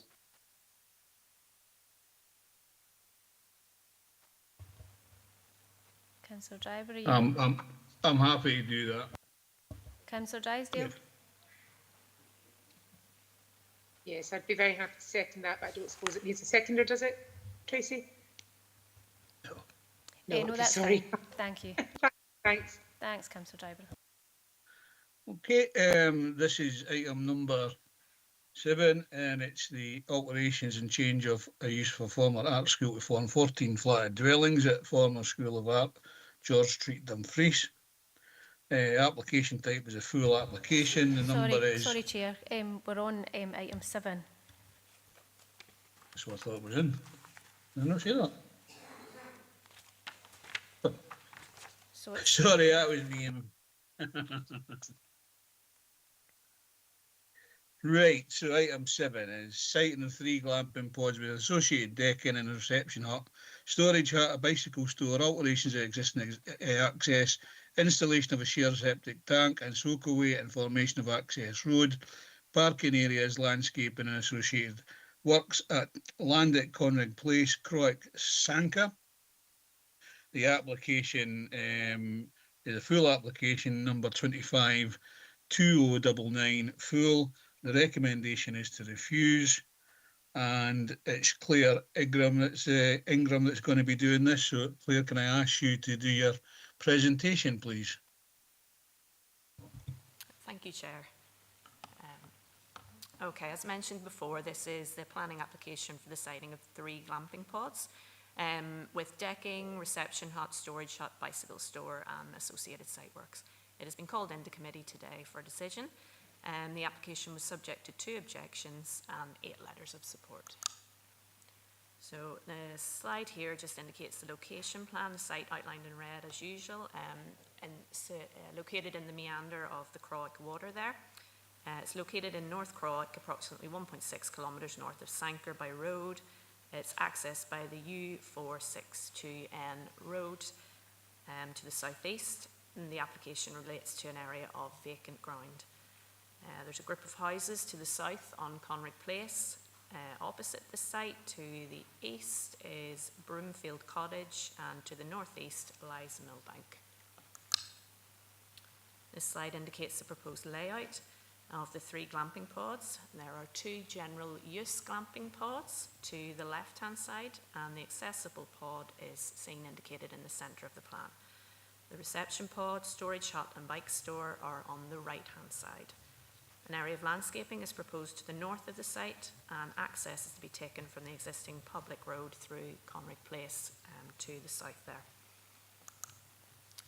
This slide indicates excuse me, the proposed pod elevations, the general use one and the accessible one. As you can see, the general use pod is to the top of the slide there, and the accessible pod slightly larger just to the south. Excuse me, I'm struggling with a bit of a cold today. There are no details of the proposed finishes on the plans. However, the supporting statement indicates that they are to be clad in natural materials. An example exterior indicates a raised decking area and hot tubs. The next slide indicates proposals for the ancillary buildings on the site, including the bike store, bin store, storage hut and reception building. This slide indicates the proposed drainage plan with the proposed water treatment plant in Soakaway. In section 4.20 of the delegated report, it details the assessment of flood risk on the site, and this plan indicates the location of the proposed pods on the ground levels as recommended in the flood risk assessment. So we can see those just to the south of the site there. And the next slide here is our proposed lighting plan. And it indicates the details of the low-level sensor-controlled lighting which is proposed for the sites. On to some photographs now. This photograph was taken from the site facing Conrick Place in a southerly direction and indicates the boundary of the site with number 2 Conrick Place. This slide is taken from the rear boundary of you can see, the rear boundary of number 2 in your left-hand photo, just to the far left there, and panning in a northwest northerly direction to the photo on the right-hand side there, just indicating the boundary of the site. In the left-hand photo here, we're standing on the site looking east towards Millbank, and on our right-hand photo, we're looking east again towards Broomfield Cottage. Our top left slide here is east towards Millbank and Broomfield Cottage. Panning to our top right photo, we've got the boundary with number 2 Conrick Place, and the bottom photo there is just looking south along Conrick Place. So in summary, whilst general policy support can be found for new holiday accommodation in section 4.8 of the delegated report, this proposal is not compatible with the character and amenity of this particular area. The report has addressed both the extant residential approval on the site in section 4.14, wherein it's generally accepted that holiday accommodation is occupied and utilised in a different way than domestic dwellings, along with the proposed expansion of the business in section 4.10 of the report, wherein there are no visual or spatial links between the existing business and the proposed pods. As detailed in section 4.11 to 4.14 of the report, this site within the small building group at Croic, which is solely a residential area, is not appropriate. The potential for a degree of land use conflict could be of detriment to the occupiers of the neighbouring dwellings. Whilst the supporting statement indicates no groups would be permitted to rent the holiday accommodation, and there's a reception building to manage the site, no business plan has been submitted to indicate the viability of such a proposal in section 4.13 of the report. It is not considered that these concerns could be competently addressed by way of attaching conditions, as such conditions are unlikely to be in accordance with Planning Circular 4, 1998. And as such, the application is recommended for refusal under LDP policy OP1A, NPF 4, 30B, as it is not compatible with the character and amenity of the Croic North small building group and conflicts with the existing residential land use here due to the nature of the tourism activity proposed. Thank you, Chair. Thank you very much. Members, any questions for the officer? And if you could help me if I don't see anybody.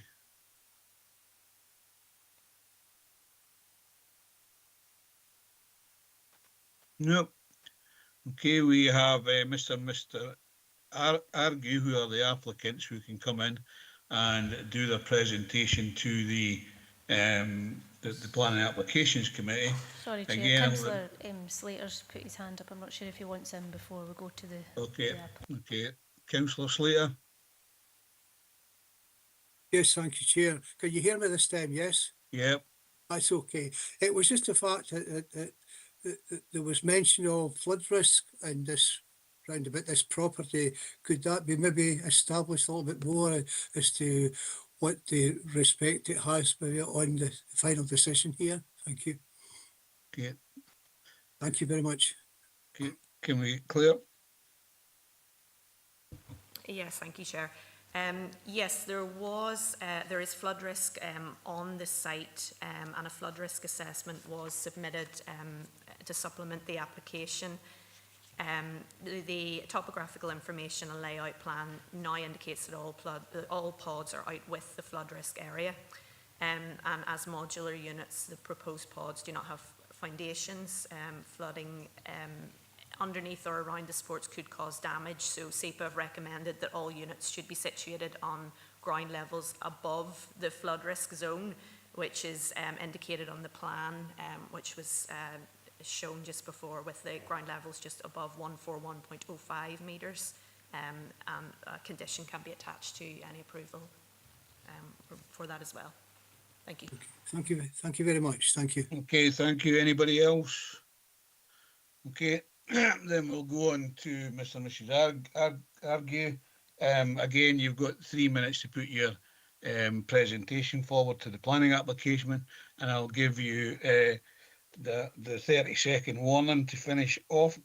If you can do that now, and I'll start when you're ready to go. Hello, Chair and members. We are Marie and Michael Argue, siblings and owners of the Nithsdale Hotel in Sanka. Our family has been in hospitality business for almost 30 years, owning and operating the hotel throughout that time. Since COVID, the hospitality industry has changed significantly. Food and drink sales alone are no longer sufficient to sustain businesses like ours. Overnight accommodation is now essential to viability, and to survive, we must adapt and diversify. This challenge is particularly acute in Sanka. Several local businesses have closed in recent years, including Burnside Tea Rooms, Blackaddy House Hotel, and soon to be the gift shop Memories. Visitor accommodation in the tower is now extremely limited. We are the only operating hotel. Glendine Hotel no longer lets rooms, and the closure of Blackaddy House removed 9 bedrooms from local supply. There is a clear and obvious shortage of visitor accommodation. We have no physical ability to extend our existing hotel. That is why we are proposing 3 small, high-quality accommodation pods on our land at Croik. These pods would support local shops, cafes, pubs, and visitor attractions, such as Croik Multiverse and the Southern Upland Way. 1 pod would be fully wheelchair accessible, helping to address a clear lack of inclusive accommodation in the area. This supports the ED9 tourism policy. We respectfully disagree that the site is unsuitable. The riverside location is fundamental to the quiet, low-key experience we intend to offer. This is not a party destination. The pods would be professionally managed with controlled occupancy, arrival times, and clear behavioural expectations. As local business owners and residents of the area, our livelihoods, reputation, and future are firmly rooted in this town. Maintaining our public relationships is essential to us. Importantly, this proposal represents a significantly lower and more manageable level of activity than the 3 residential houses previously approved, which would have resulted in continuous occupancy, higher and less predictable noise levels, a greater number of residents, and multiple privately owned vehicles coming and going on a permanent basis. By contrast, the pods would be short-stay accommodation with limited and managed vehicle movements. They would be positioned further from neighbouring houses and close to the river, resulting in a lower and more contained level of activity overall. The 30 seconds. The land is currently unused and visually poor. Our proposal includes landscaping and planting that would significantly improve its appearance and integration into the riverside setting. This is a proportionate, well-managed proposal that makes productive use of unused land, delivers clear economic benefit, boosts tourism and supports the long-term sustainability of both our business and the wider Sanka community through job creation as one of the town's key employers. Can I ask you to finish off? Yeah, just to note, we've had no objections from any of the agencies, SEPA, Road Department, etc. Thank you for your time and consideration. Thank you very much for that representations. Members, have you got any questions for the applicants? Councillor John Campbell. Thanks, John? Chair. Yeah, thanks. Thanks for your presentation. I'm looking at the reason for refusal, and it says that it's not compatible with the character and the amenity of the small building group and conflicts with the existing residential land use. In your opinion, how do you think that it doesn't have that sort of conflict? Because looking at the one of the previous slides, it had the small building group. It looks as if to get access to there, you would have to go past these buildings. Yeah, so it is, you would access the houses obviously on the road, but it's all going to be planted and trees and everything round about. So it'll co-in-line with the kind of area of the countryside and everything like that. But we do have planning permission obviously at the moment for 3 houses. So, you know, it's a kind of thing that we could build them houses anyway, but we wanted to diversify and do something else. And them lodges, they would be hidden and maintained and everything like that. So. Thanks. And you also mentioned about statutory objections from the statutory consultees, but there were 2 objections from local residents. Yeah, but that generally most of the letters of support and most of the support roundabout outweighed the 2 objections. Thank you. Thanks, Chair. Okay, thank you, Councillor Campbell. Anybody else?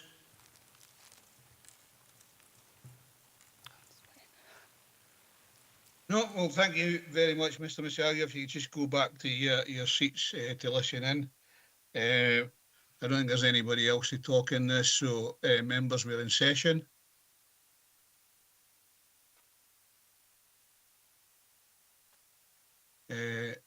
Councillor Jordan. Thank you very much, Chair. I am more inclined to approve this application. I think that the economy of Sanka, with Dumfries and Galloway as a region, but particularly Sanka, needs some investment, and to have those pods there, I think will bring people to the region. So I would be more inclined to approve this, but I'm happy to listen to what other members are saying, and then I might come back in if that's okay. Thank you, Councillor Schreiber. Okay. Thank you. Councillor Lowe, and then Councillor Drysdale. I agree with Councillor Jordan. The design is quite natural. I think it would sort of sit well in any sort of rural area. So I would second the proposal to approve. Well, we would need some planning reasons for that, but I'll come on to Councillor Drysdale first. Thank you very much, Chair.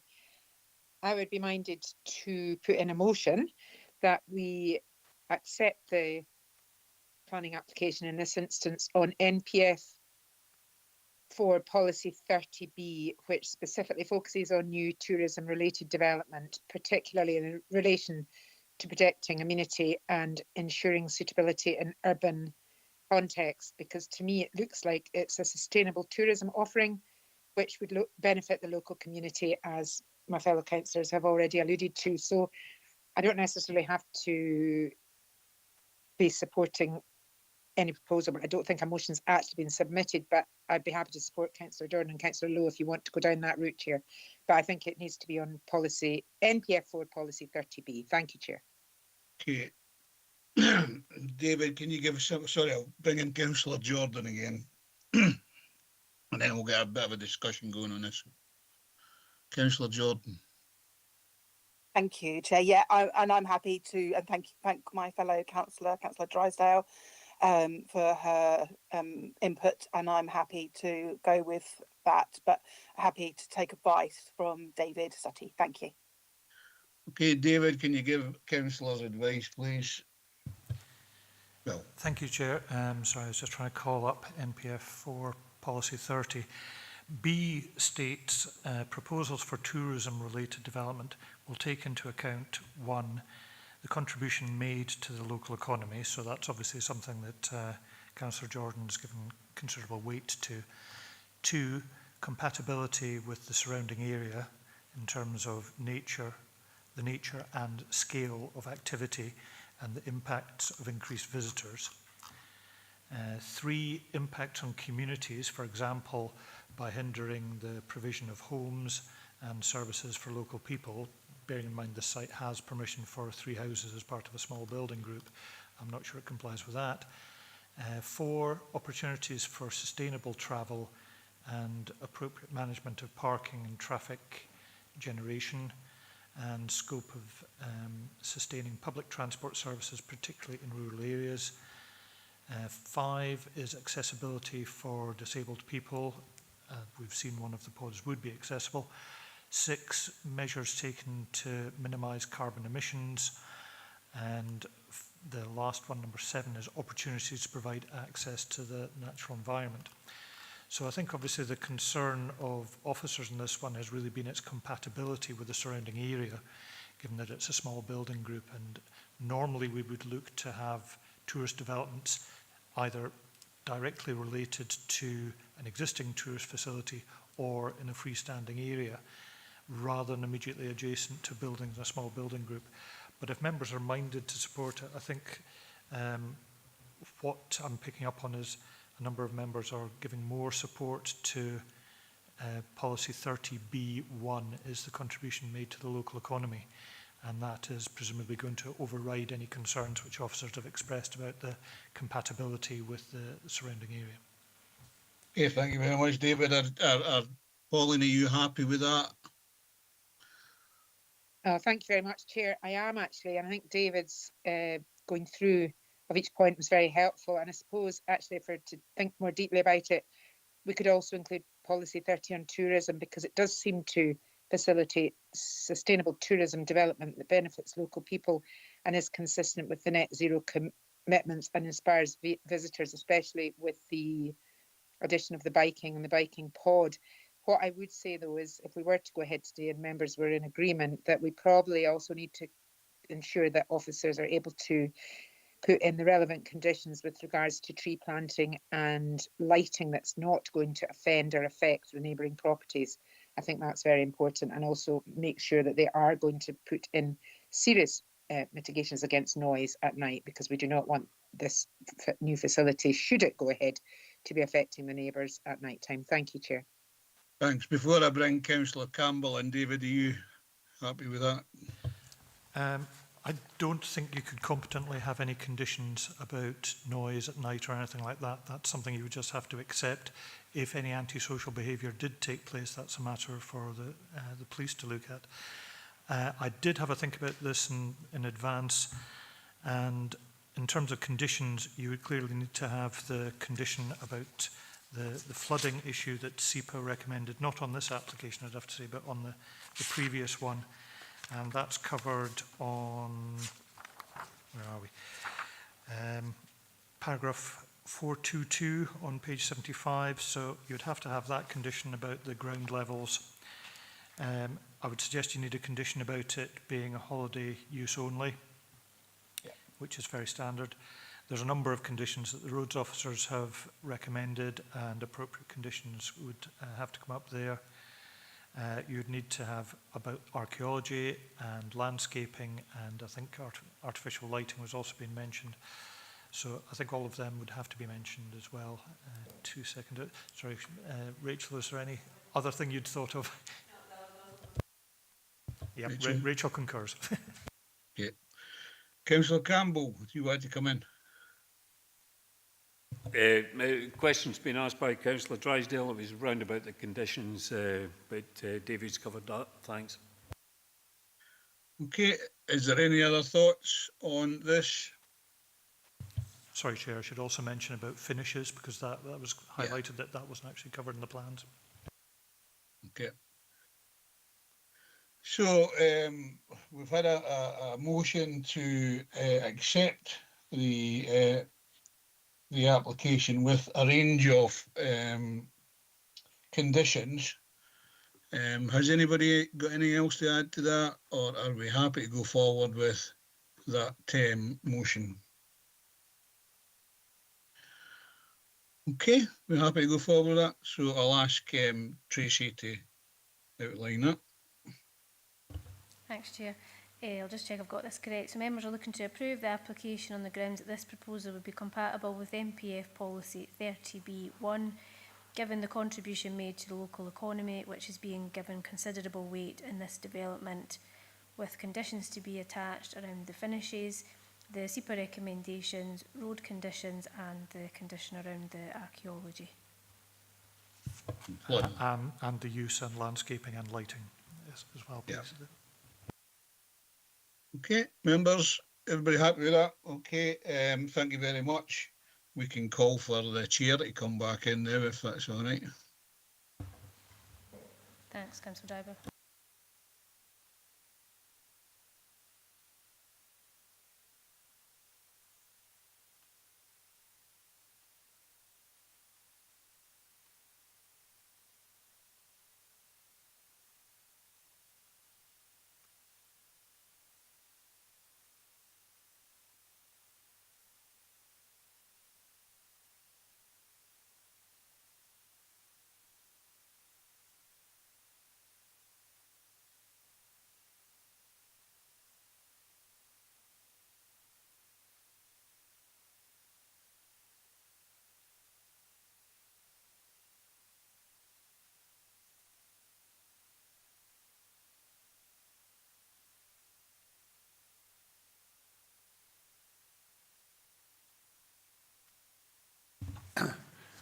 Thanks, members, and thank you, Councillor Driver, for stepping in our absence.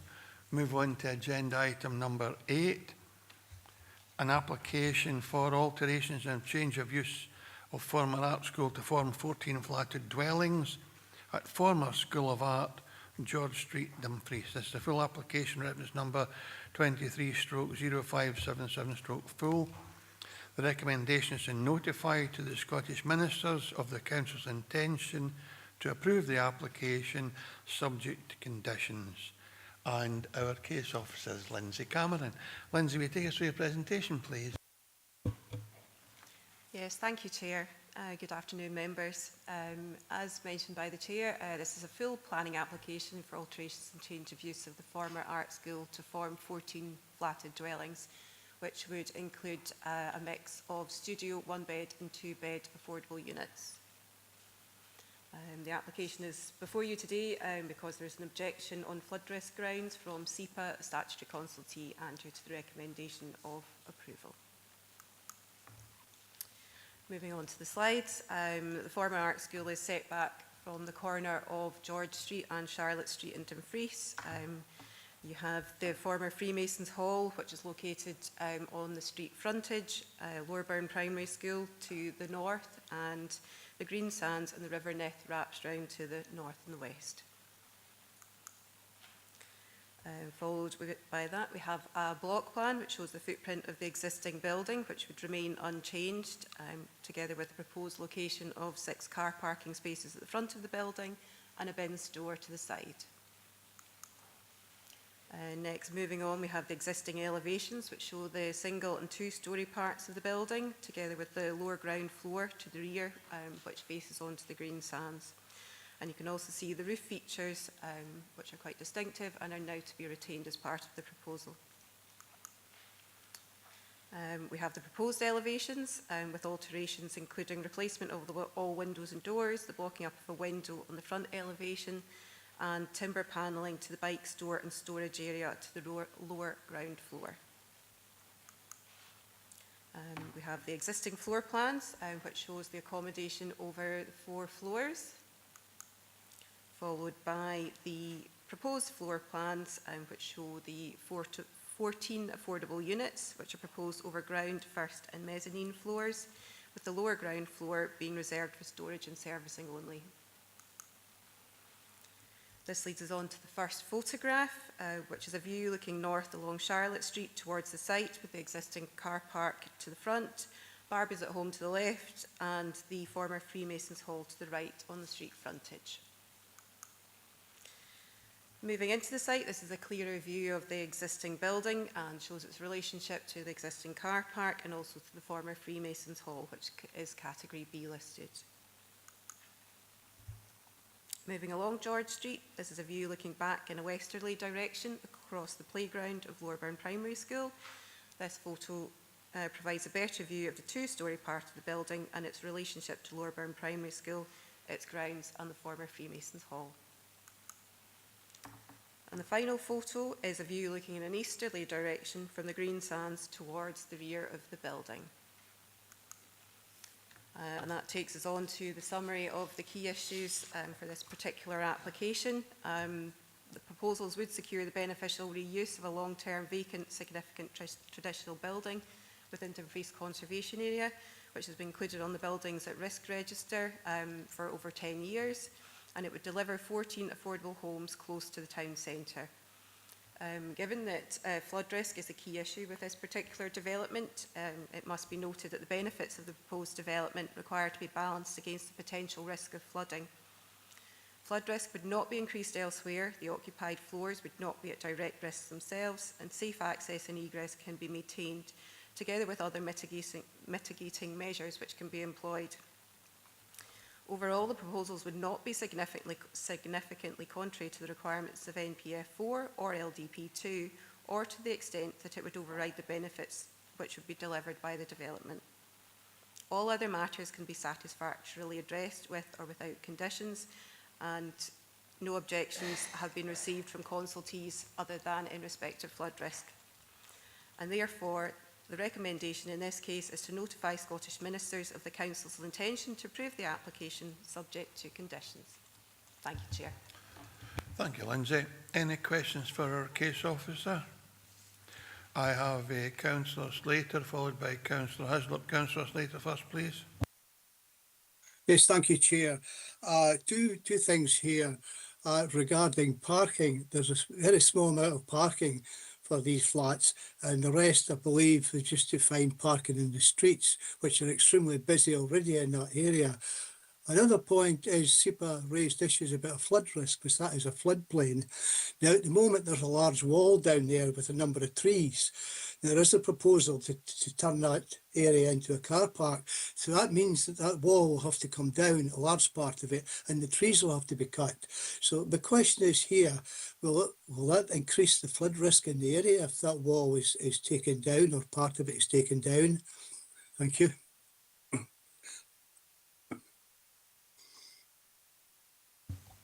We've got the gist of that, Councillor Slater. We missed the last few words, but I'm sure Lindsay's got enough of the question to be able to respond to you. As far as the wall goes, I imagine it'll be a shared wall, and I don't imagine it'll be taken down. But anyway, Lindsay, two questions, please. Sure. Yes, there's the 2 points that Councillor Slater raised. The first being in respect of car parking. Yes, there is a proposed under provision with regard to the usual road standards. However, given the town centre location, that needs to be balanced against other considerations. That's recognised in the Council Roads Officer's response, and they have indicated themselves that whilst there is an under provision, they've indicated that that may not be grounds for objection in isolation.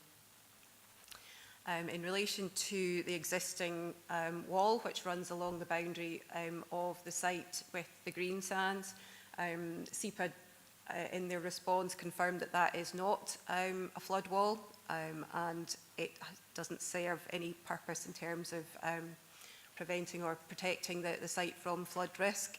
Indeed, they potentially indicate that it could increase risk to the site because of potential failure of that wall. The proposal is separate to the flood protection scheme which is proposed, and we can't take that into account currently, but SEPA have not raised any objection to the development in respect of increased flood risk due to any amendments or alterations to that wall. Thanks, Lindsay. Did you have anything to add to that, Councillor Slater? I'm sure you got a comprehensive reply from Lindsay, our case officer. Yes, the part of the wall will have to come down because they'll need access to the green sands for proposed car park. So the only way in there is through that wall. So the wall, although it might not be as a great protection as such, it still stops water getting further up into that what do you call it, car park, or what's the word, the parking places in front of the building. So therefore the wall will have to be broken there. So well, and that's the reason that I'm asking the question, because if you take the wall away, you're going to have to leave a large open space there for vehicles to get down into the flood area. That's really where I'm coming from. And also, yes, the parking, you say parking in those streets. Sometimes people drive around 3-4 times trying to find a car parking space in those streets because they're so busy.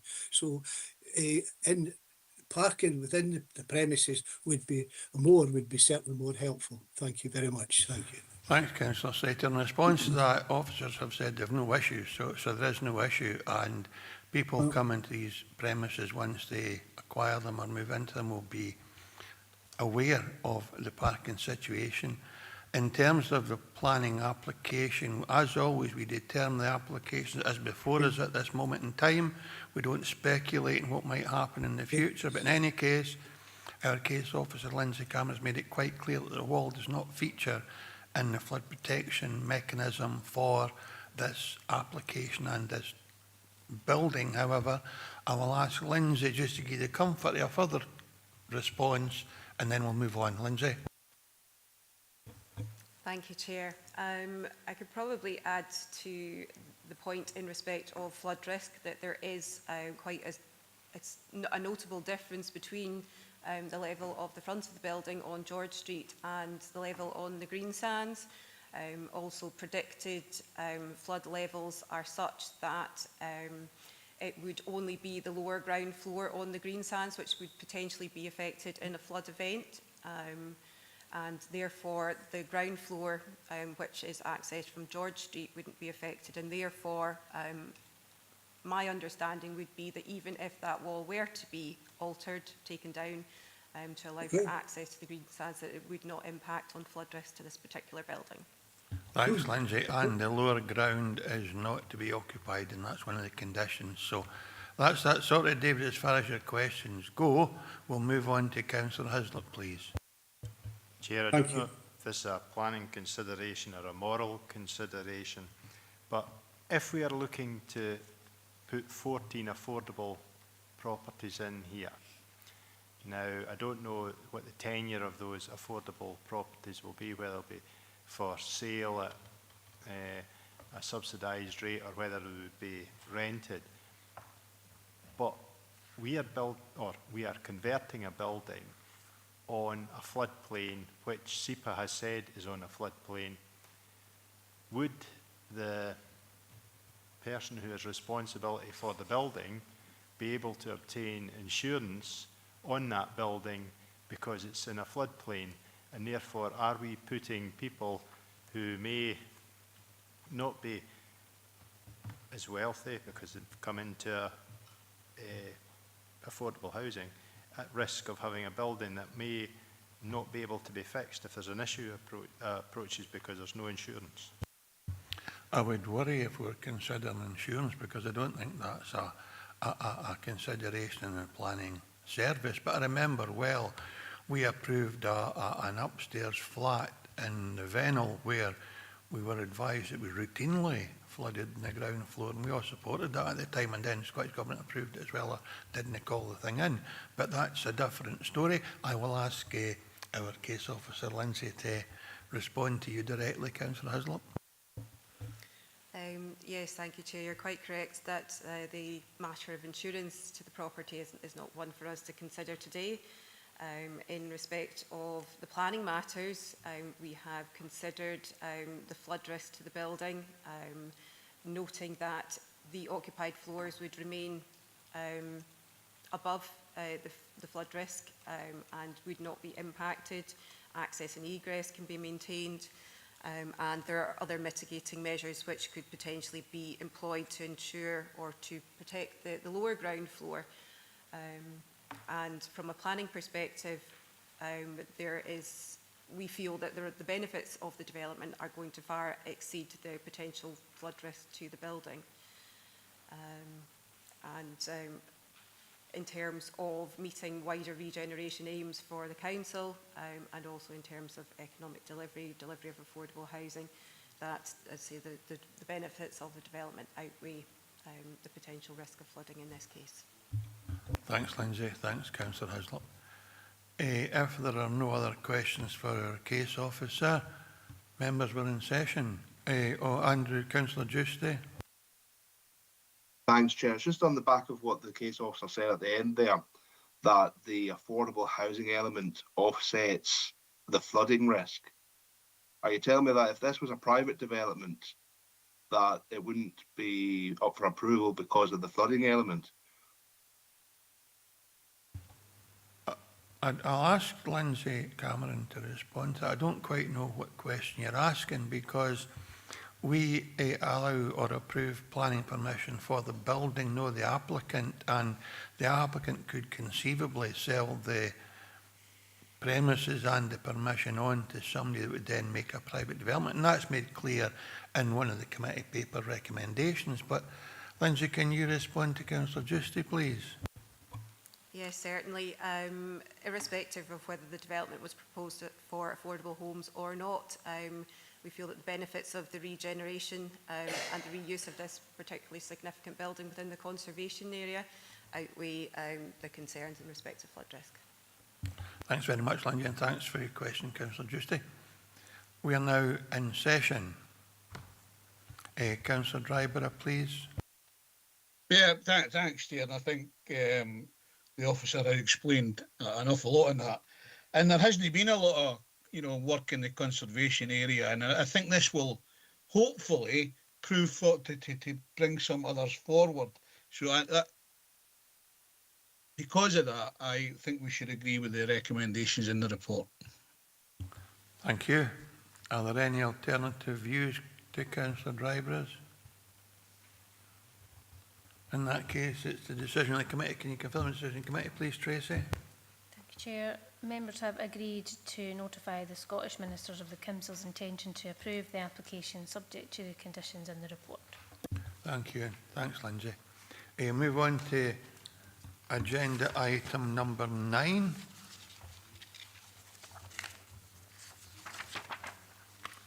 An application for the installation of a 132 kV collector substation, formation of access road, suds drainage and associated works linked to proposed Hopsrig wind farm at variance with condition 1 of planning permission reference 22/0066/full to allow the proposed development to commence no later than the 8th of November 2027 at land to east-northeast of Percy Hill, adjacent to Cross Dykes Wind Farm, approximately 10 kilometres to the west of Langham. The application type is Section 42 application, reference number 25/1894/S42. The recommendation is approved subject to conditions, and our case officer is Graham Smith. Can I get a point of clarity, please, Chair? Sure thing, Councillor Dryburgh, come in, please. Yeah, I'm just looking at the ward. I think that's in Annandale East and Estill rather than Annandale South. Okay, can you clarify that, Graham, or can Mr Sutty clarify that? Chair, I would agree with that, actually, yes. I think that's been wrongly identified in the back office system. I presume that will not affect the determination of this application today, and Mr Sutty is shaking his head. So well done, Councillor Dryburgh. Thanks very much for bringing that to our attention. With that clarification, if you're content now, I'll ask Graham Smith to take us through his presentation. Thank you. Good afternoon. The first slide shows the location of the site. On page 97 of your papers, there's a more clearly defined ordnance space plan. Percy Hill is approximately 30.5 kilometres northeast of Lockerbie. The dots on this plan signify wind farms. You've got the existing Cross Dykes turbines, represented by green dots, and consented Hops Rig turbines to the northeast, which are purple.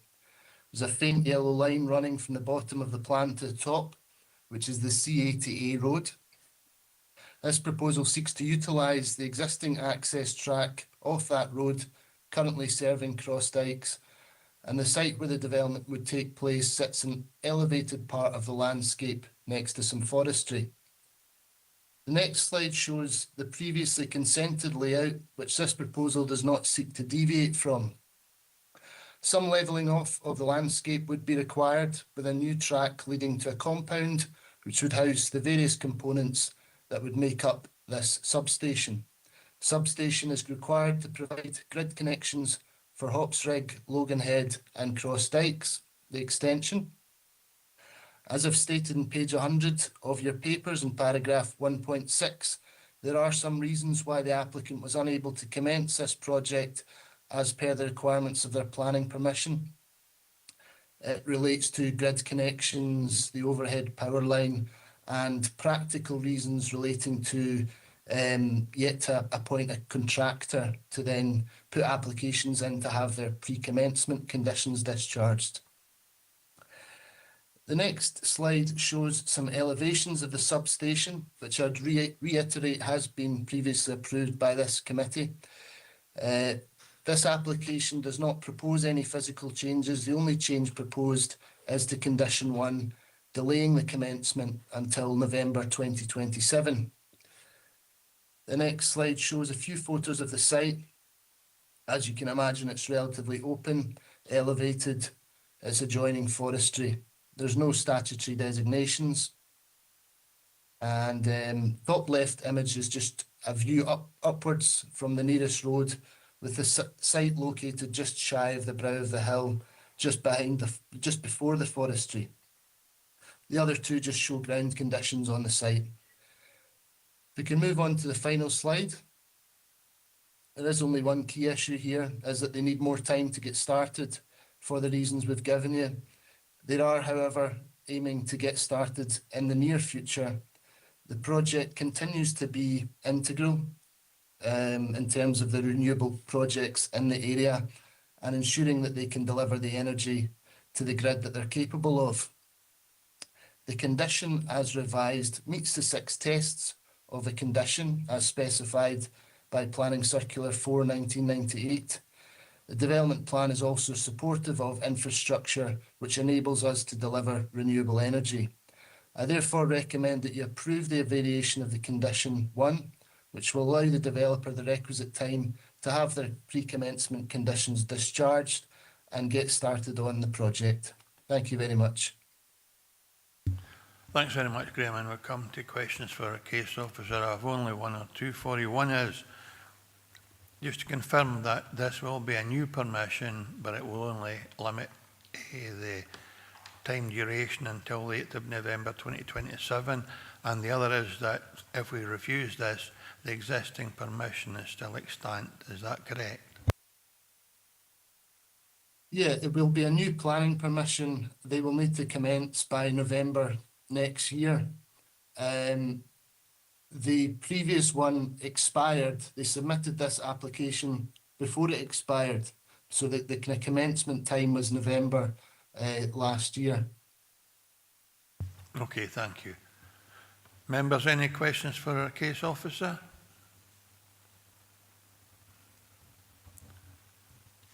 No indication in that case. Move on to recommendations. Councillor Campbell, Councillor Hislop and Councillor Dryburgh have all indicated they want to speak. Councillor Campbell, please. Go with the recommendations, Chair. Councillor Hislop. Chair, just to support that, it seems a reasonable request. Yeah, happy with that as well, Chair. Thanks very much, Councillor Dryburgh. That's really helpful. Okay, members, in that case, can you confirm the decision of the committee, please, Tracy? Chair, members have approved the application subject to the conditions in the report. Thank you very much. We'll move on to agenda item number 10, which is an appeal decision for information and noting only Members will note the erection of self-batching concrete station aggregate stores and boundary fencing, siting of carbon and information access at land adjacent to Grey Road, alongside this reflective of trees, has been refused by the reporter. I'm sure members will be satisfied that the reporter followed the decision of the committee. Councillor Campbell, please. Thanks, Chair. I mean, my understanding, this is the second appeal for this application, or amended application, shall we say. How many more applications are we going to get in the future? I think the normal response is we don't restrict applications. As many people can apply as often as they want, and it's in your capable hands to decide on the merits of that application. Mr. Sutty. Actually, without wishing to contradict the Chair, there is a power that you can use, and we have used in the past. It is a power delegated to officers that if somebody keeps on submitting the same application and it has been refused by officers or refused by the committee, refused to appeal, you can actually, under, was it section 30 of the Act, Laura? You can decline to determine an application, and therefore it's just never determined. It's just you're declining to determine it at all. I think this case would be, given the committee has refused it twice and you've now got an appeal decision, any further application at this site, I think we'd be inclined to decline to determine it, and they could not apply for a further 5-year period. Thanks, Chair, for that advice. Is that likely to be the same way agenda item 6 we just dealt with? It has to be within a prescribed timescale, but potentially, yes. Councillor Hislop. Chair, surely if somebody keeps putting it in, if we're getting the fees, we should just keep taking it because we can cut and paste the report. I think, as usual, we rely on our officers to make value judgments and decisions based on the advice and guidance we give them. But I'm sure members are happy to note the decision on agenda item 10. Agenda item 11, appeal decision, again for information and noting, is planning permission principal direction dwelling house access on C39A and installation of that tank at Annan. Again, the reporter has upheld the decision of the committee. Mr. Sutty. Just to say that I'm getting ahead of myself, paragraph 1.2, it was refused on the 16th of January, not February. Thank you very much. On that happy note, that the reporter has supported the decisions of this committee on both occasions this time. Thank you very much for your presence today and your contributions, and look forward to seeing you next month. Thank you very much, members. Thanks, Chair. Meeting's closed. Thank you, Chair.